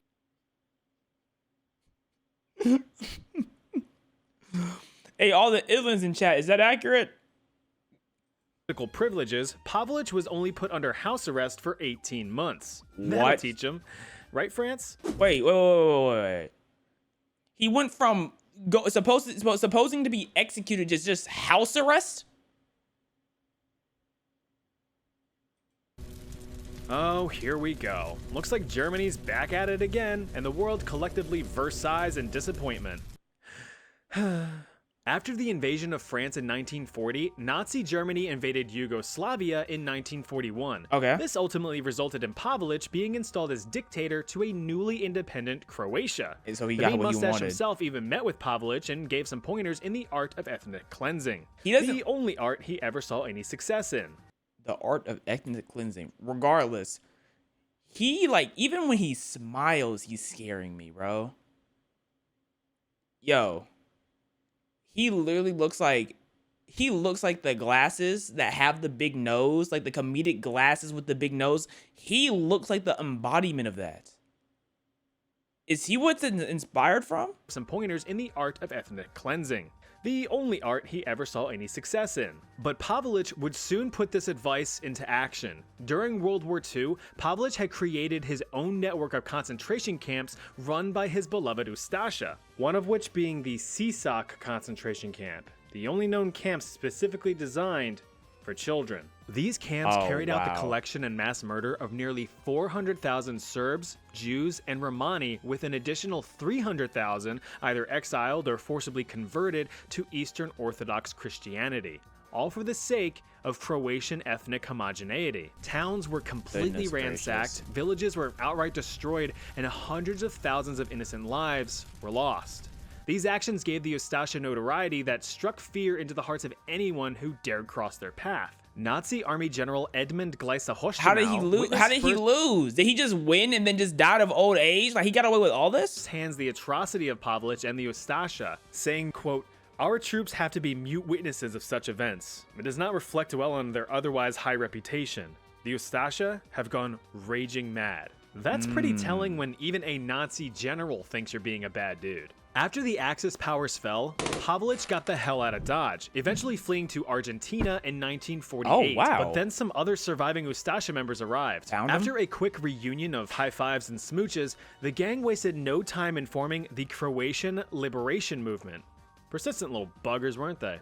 They were basically trying to control this from over here. Argentina? How? Didn't work. That don't make sense. After an assassination attempt in 1957, Pavlich hightailed it out of Argentina, eventually ending up in Spain, where he died of his injuries 2 years later. So how old was he though? That man, he was a survivor. I gotta say, he was a survivor. Goodness. This is Idi Amin, regarded as one of the cruelest dictators in Ugandan history. Idi Amin. He had humble beginnings back in 1946, where he served in the colonial army as a cook's assistant.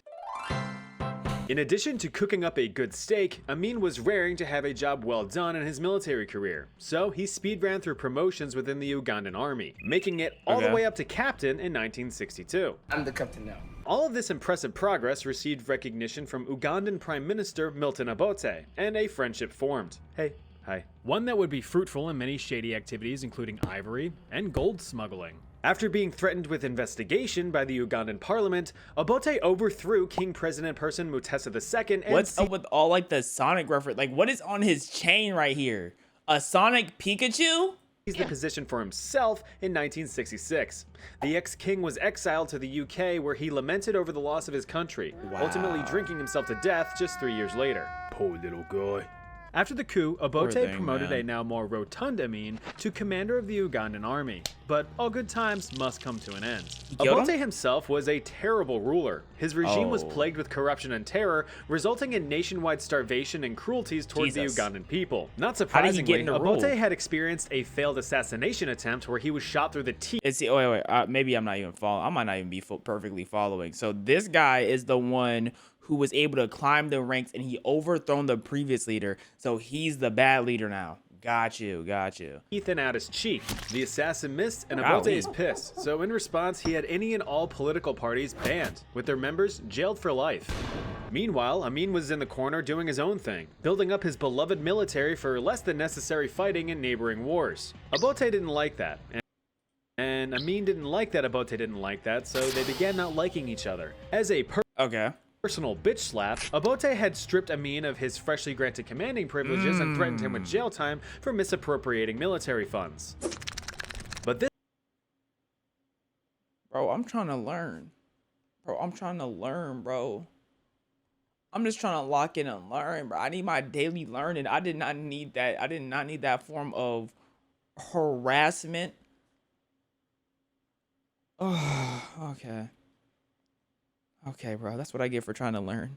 This only activated Amin's trap card, prompting a takeover of the Ugandan government while Obote was out and about doing president things. The Ugandan people, having just gone through years of suffering under Obote's regime, were pretty thrilled and cheered Amin's efforts. He had like badges on him he had badges on him at all times. Amin declared that the military would temporarily run the government until new elections could be run. He even promised to free all political prisoners, but he never did. In reality, he flew too close to the sun, taking comfort in its warmth. Just a week later, Amin declared himself President of Uganda, Commander-in-Chief of the Armed Forces, Ugandan Army Chief of Staff, and Chief of Air Staff. So you're just the everything. Ego's starting to take over a bit. With this uncontested power, Amin began systematic executions of anyone who, he believed, would oppose his rule. Roughly 15,000 civilians had disappeared, now believed to have been kidnapped and given front row tickets to Amin's newly constructed 1970s, but later turned into a torture chamber where thousands of Ugandans lost their lives. Hashtag Tour Buganda. That's a crazy hashtag to be put at the bottom of it. State-of-the-art torture facility. However, this failed to slake Amin's thirst for blood. He soon expanded his list of victims to various groups throughout the country. We're talking artists, journalists, lawyers, students, senior members of government, foreign nationals, anyone who had even the most infinitesimally small tie to Obote. There were even rumors of Amin being a cannibal, or at least having tasted human meat, though it seems like he rated it 1 star as it was, quote, too salty for him. Dog, okay, yo, he's a scary guy. That is a scary guy. What is, oh my gosh. Okay. Dog. Human rights organizations estimate that between 300,000 to 500,000 people were slain under Amin's tyrannical rule. Wow. Known as the Butcher of Africa, Idi Amin not only murdered his own people, but devastated the Ugandan economy as well. He had expelled around 80,000 business owners and seized their property. So Amin walked up to an African stand and he said to the man running the stand, "Hey, bum, get out of here or I'll kill you."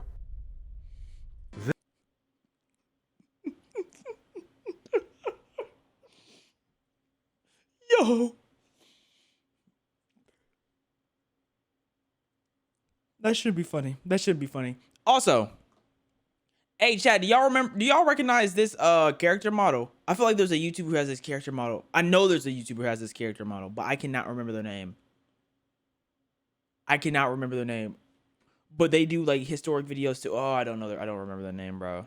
And he waddled away, waddle. These businesses, which were basically the country's economic backbone, were handed off to his inner circle. And they all quickly went bankrupt from mismanagement. Edie? More like idiot. Anyway, the businesses accounted for about 90% of the government's tax revenue, so government funds went poof.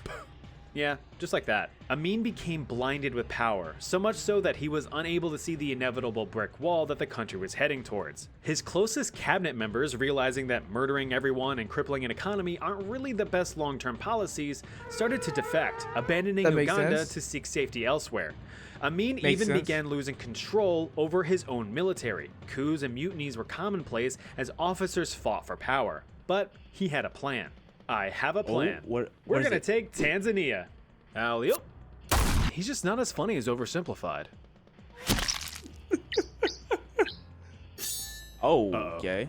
This backfired? Tanzania fought back hard. In order to save face, the former 10-time Ugandan light heavyweight champion Amin had a plan. I have a plan. Heavyweight, I know he's not challenging the other country to a boxing match. I know he's not challenging the other country to a boxing match, bro. I know that's not what's about to happen. I know. Yeah, Amin actually suggested a boots to asses 1v1 super slam, but the Tanzanian president had a plan of his own. In the end, Amin was deposed and fled in exile, where he apparently ate up to 40 oranges a day until his death in 2003. How? Our last stop is definitely no picnic. Now, if this video wasn't satisfying enough, I do have more of these little evil bastards for another video. So if you want me to make it, let me know in the comments. While you're at it, let me know who you would want me to cover. For our last entry, we'll be taking a trip down to Colombia. Now, any of you Colombians out there might be familiar with this guy, but for those of us who don't put cheese in our hot chocolate, let me introduce you to... Huh? Cheese in a hot chocolate? Cheese in... Huh? What? To Luis Garavito, perhaps one of the most prolific serial killers in modern history. This guy was a straight-up monster. Appropriately nicknamed La Bestia, or The Beast, Garavito was arrested in 1999 and convicted of murdering 193 children.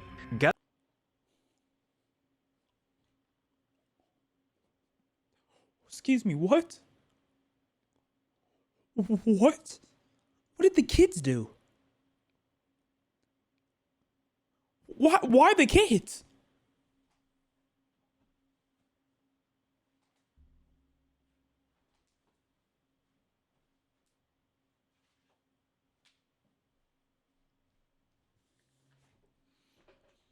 Garavito's crimes began when he was just 15 in 1972. Okay. He had reportedly suffered severe depression, psychosis, and paranoia, allegedly stemming from an extremely abusive and traumatic childhood at the hand of his father. Pairing all that mental anguish with crippling alcoholism and an aggressive personality, Garavito began compulsively forcing himself on young. You think he just attacked happy kids because his father didn't grant him a happy life?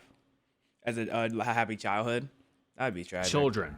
Disgusted by his own actions, he had attempted to seek help, attending church sermons, AA. Disgusted, Garavito began compulsively forcing himself on young children. Disgusted by his own actions, he had attempted to seek help, attending church sermons, AA meetings, and even seeing psychiatrists, wanting nothing more than to live a normal, happy life.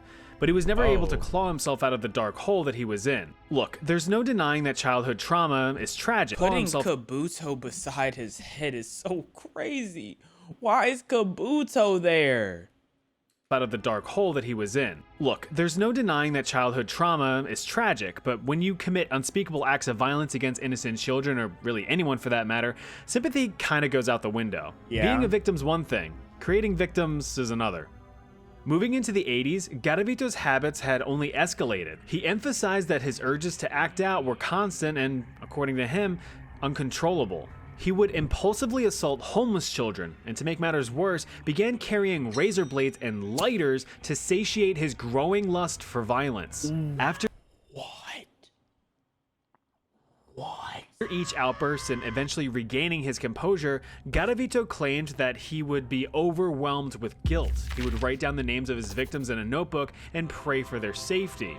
At this point, his victim count had crossed above 100. What? Devastated by his supposedly uncontrollable impulses, he desperately tried to find any answers as to why he was the way he was. He looked to religion, astrology, the occult, really anything that could potentially bring him some revelation. But during this little literary leap, he had stumbled upon a certain notorious autobiography. Ain't no way.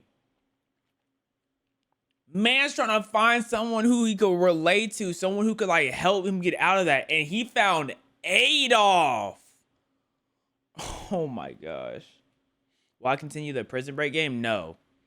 No, I'm not continuing that. They made me restart from day near the beginning. I'm not continuing that BS. Each turn of the page, Garavito really started relating to this Adolf guy. I mean, they both suffered abusive childhoods, lived in poverty, were both complete dickholes, you know, that kind of stuff.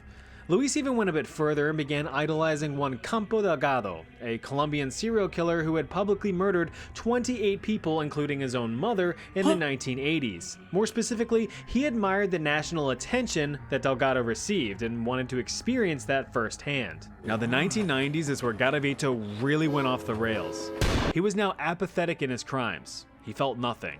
No remorse, no sorrow, nothing. I figured that have to with all emotional ties after cut, so Garavito's actions hit an apex. Across this decade, Luis committed the mass murder and assault of hundreds of children. In disguise, he lured victims into secluded areas in broad daylight where they were assaulted, stabbed, cut, burned, beaten, eviscerated, and dismembered. After their passing, the victims were often placed in dozens of mass graves scattered across the countryside, with some containing as many as 40 bodies. Now, you can't really hide violence of that caliber for long, so eventually... Yeah, so he definitely got caught very soon. The graves were discovered in 1998, and an official investigation was launched. Because of his continued alcoholism, Garavito's work was sloppy. He would often leave articles of clothing, empty liquor bottles, and various belongings at his crime scenes. Honestly, it's kind of weird that it took so long to get caught, but the mountains of evidence did eventually lead to his arrest in 1999. While being interrogated, Garavito confessed to the murder of hundreds of children. Now, of course, in order to prevent the large, sandpapery, unlubed fist of YouTube from giving my butthole an identical neighbor, I of course cannot go into the nitty-gritty of the crimes. You morbidly curious little deviants would have to look that up for yourselves. But don't say I didn't warn you. In the Do I want to know? F it. Let's see, what's his name? Lewis. I mean, I can already assume based off of. I feel like I can already make the assumption.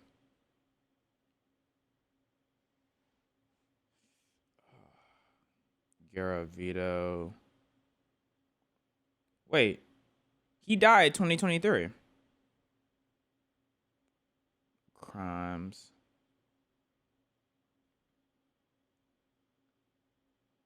I do not care about a background check. I looked up his crimes for a reason. I'm just curious about the crimes he committed.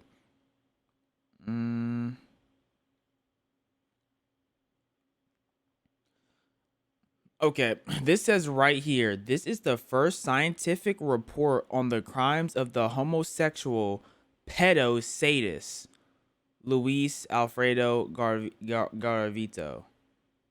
Well, that's enough for me. That's enough for me. That lets you know everything you need to know. And Garavito's crimes rightfully warranted a sentence of up to 1,853 years and 9 days in. That's the longest sentence I've ever seen. I've actually have not seen a sentence that long. Prison. That's pretty great. Except for the fact that Colombian law at the time prevented any sentence from being longer than 40 years. And get this, since he had given a full confession and even helped investigators find the bodies, his sentence was further reduced down to just 22 years.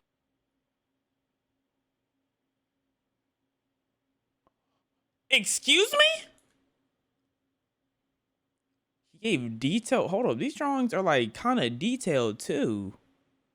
What the world? Investigators find the bodies. His sentence was further reduced down to just 22 years, and the Colombian population was pissed. But luckily, in 2021, Garavito's parole was personally denied by the Colombian president, who vowed that he would never be a free man again. And he never was. Luis Garavito was diagnosed with eye cancer and died in prison in 2023. That video was a real doozy, wasn't it? Looks like you need to clean your mind of all this negativity. I do. So go ahead and click the link below to play Crossout. It's free. These bonuses are free. You'll be filled with glee. Tee hee hee. Tee hee. Tee hee hee. Okay, let me stop. Tee hee. Okay, doing too much.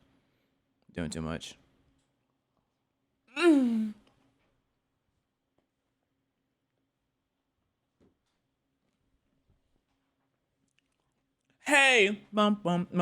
Got any grapes? Oh.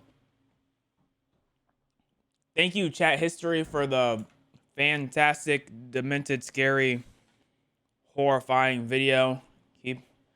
Keep up with the good work, man. Keep up with the good work. Shut up, Walker. Well, isn't that just a little rude? Maybe you should be a little bit kinder, you know? Kill him with kindness, as some may say. That's what you need to do. You Rudy Patootie. Rudy Patootie, huh? Please do not show me your booty, huh?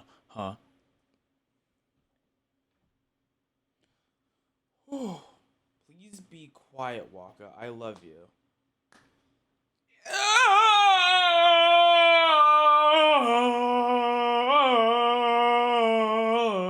Okay. Need that one. I guess we can check out the Mr. Breast video now. 6 foot, 7 foot, 8 foot, 6 foot, 7 foot, 8 foot. Okay, excuse my charisma. Vodka with a spritzer, swagger down pat. Call that Patricia, Young Money Militia, and I am the commissioner. You always want to star Wheezy because the F is for finisher.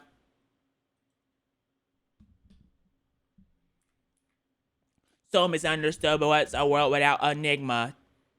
Two at the same time, synchronized swimmers. Okay. Breaking news today out of the NFL. Let's go live to the press conference. Roger Goodell live. Today marks an historic first. What? The NFL is now under the ownership of one individual, Jimmy Donaldson, Mr. Beast. His last name is Mr. Beast. Jimmy Donaldson, Mr. Beast. It's now legally his name. What is happening right now, bro? I saw on Instagram he said that I own the NFL, and I was like, what does that even mean? Because it's not literal, but what are you talking about? So he went from, he has too much authority, dog. Thank you. Thank you. He has way too much authority. Everybody, that is right. I officially own the NFL, and I think it's time for some changes. So, for my very first change, we are going to be changing the rosters from 53 players to 54 and giving that new roster spot to a Mr. Beast subscriber. To a YouTuber. Okay. So this is an announcement for like YouTuber games, and they're going to do some YouTube games where each YouTuber is a representative of a certain team type of deal. Like obviously he doesn't actually own the NFL, right? But great bait anyways. No, Jimmy, we can't. Well, I already did. Jimmy, we got the Cowboys. It said a YouTuber. Y'all are 5 people. There's only one spot. Exactly. All right, boys. First one to pop the balloon makes it on the team. In 3, 2, 1. I didn't follow who that was. Well, obviously he won. These are the best athletes on earth, Jimmy. This could get sketchy. Yeah, no, we already signed sketch for Yes, you. yeah. Let's go Texans! Come on, baby! It's Oh my gosh. Jimmy, we didn't talk about this. Okay, I really need to answer this, but just signed Dude Perfect to the Cowboys. How's it going? I own the NFL now. What do you need? Jimmy, get on the Vikings. Skol Vikings. That's it. I don't know who that is. Skol Vikings. Honor your name. All right, yeah, you've got the Vikings. Talk to you later. Put her on. Yo, Jimmy, hey, I got a rep for my hometown. Haley? Put me down for the Rams. Rams, huh? Bold choice. Put him down. Let's go. Okay. Bobby said yes. What do you got, Jimmy? Jimmy, I got the Chiefs. Please, come on. Let's do it. You're in. Yo, Jimmy, I got the I thought Jets. Marlon. Okay, was that click? Okay. Please, come on. So Marlon is Chargers. Speed is the Dolphins. Carl, is that Carl Jake? So Carl, that's his friend, right? He's the Ravens. He's the Ravens. Okay, so might be another bad year for the Ravens. You got Paul and the Browns. Okay. Let's do it. You're in. Yo, Jimmy, I got the Jets. I got the Broncos.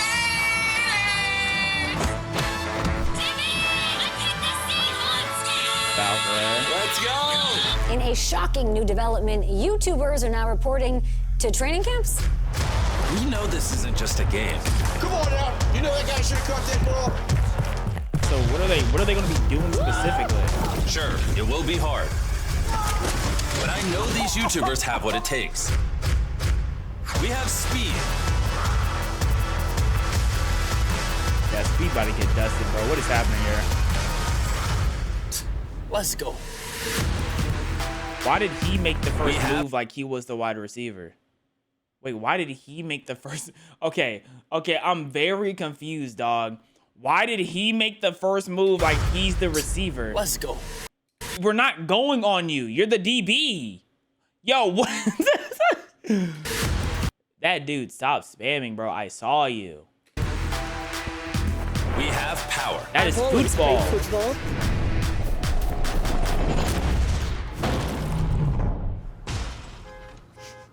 Not bad. Okay. We have style.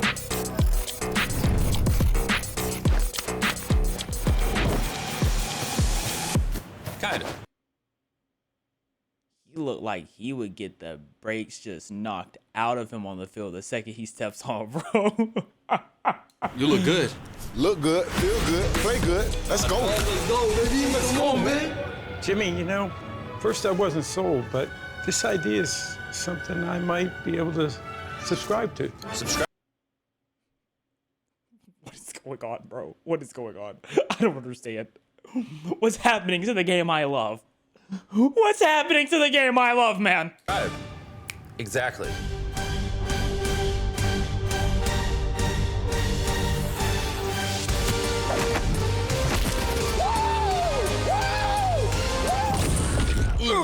All right. Well, for the first time ever, Chargers versus Chiefs will be live for free on YouTube. Make sure you watch it. It's literally free. Why not? September 5th. What are these YouTubers represent? I'm so confused. Was this all just an ad? That's it? Like, also, to clarify, the reason why I said Marlon looked like he would get knocked out, it's not because he's wearing a crop top. It's because the crop top displays how scrawny he is. Anyways, what is, like... So this was just an ad. I'm still blown by the fact that Speed was at cornerback and he made the first move. I'm still blown away. He said, let's go and move first, like he was running a route. I'm still blown by that. I'm still... And he stepped forward like... Okay, bro. Okay. That was something. I must say, I don't see how the ad gets people to watch. Like, it serves as a good reminder that there's a game, but I don't see how the ad makes people want to play. I guess since they see their favorite, like, influencer or content creator talking about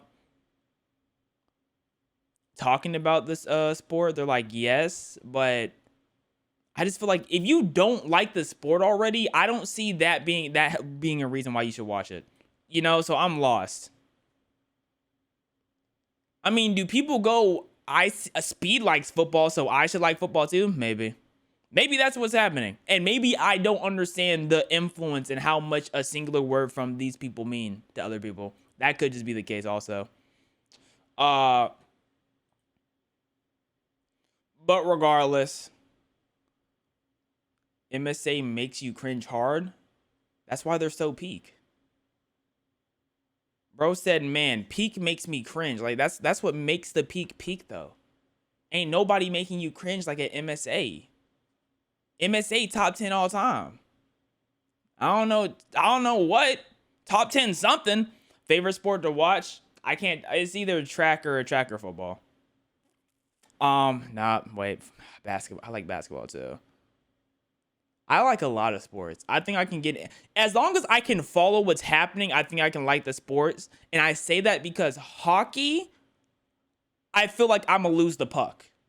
That's why I feel like I would not be able to follow what's happening because that puck is so small, I'm gonna lose it. But the idea of hockey sounds good. I think I can get behind lacrosse. Not really. I'm not a fan of soccer. Not a fan of baseball. Yeah. Young gonna worth millions of dollars. I set my charm, my little model. She made a few M's off her followers.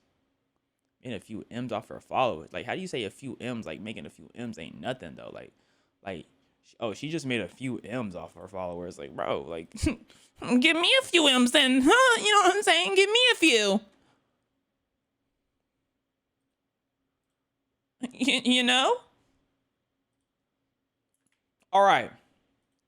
Next thing we got up is we're going to play interdimensional vending machine. And we're going to be playing that next stream. Hope y'all enjoyed the stream, guys. I'm probably going to play it tomorrow. I'm probably going to stream tomorrow because I don't have water until 5 o'clock tomorrow. And I'm going to need something to distract me from my stench. So I'm probably going to stream tomorrow. But then after that stream, that's like 3-4 day streams in a row. So I'm probably going to take like 4 or 5 weeks off. Because what do I look like streaming that many times in a row? Like, bro, I'm not a streamer. I have this video I still need to record. I have the camera set up and everything, but I haven't recorded it yet. Like, I still need to record that. You know what I mean? Anyways, hope you all enjoyed the stream. Hope you have a wonderful day. Hope you have a wonderful night. Sleep tight. And please do not let the bedbugs bite.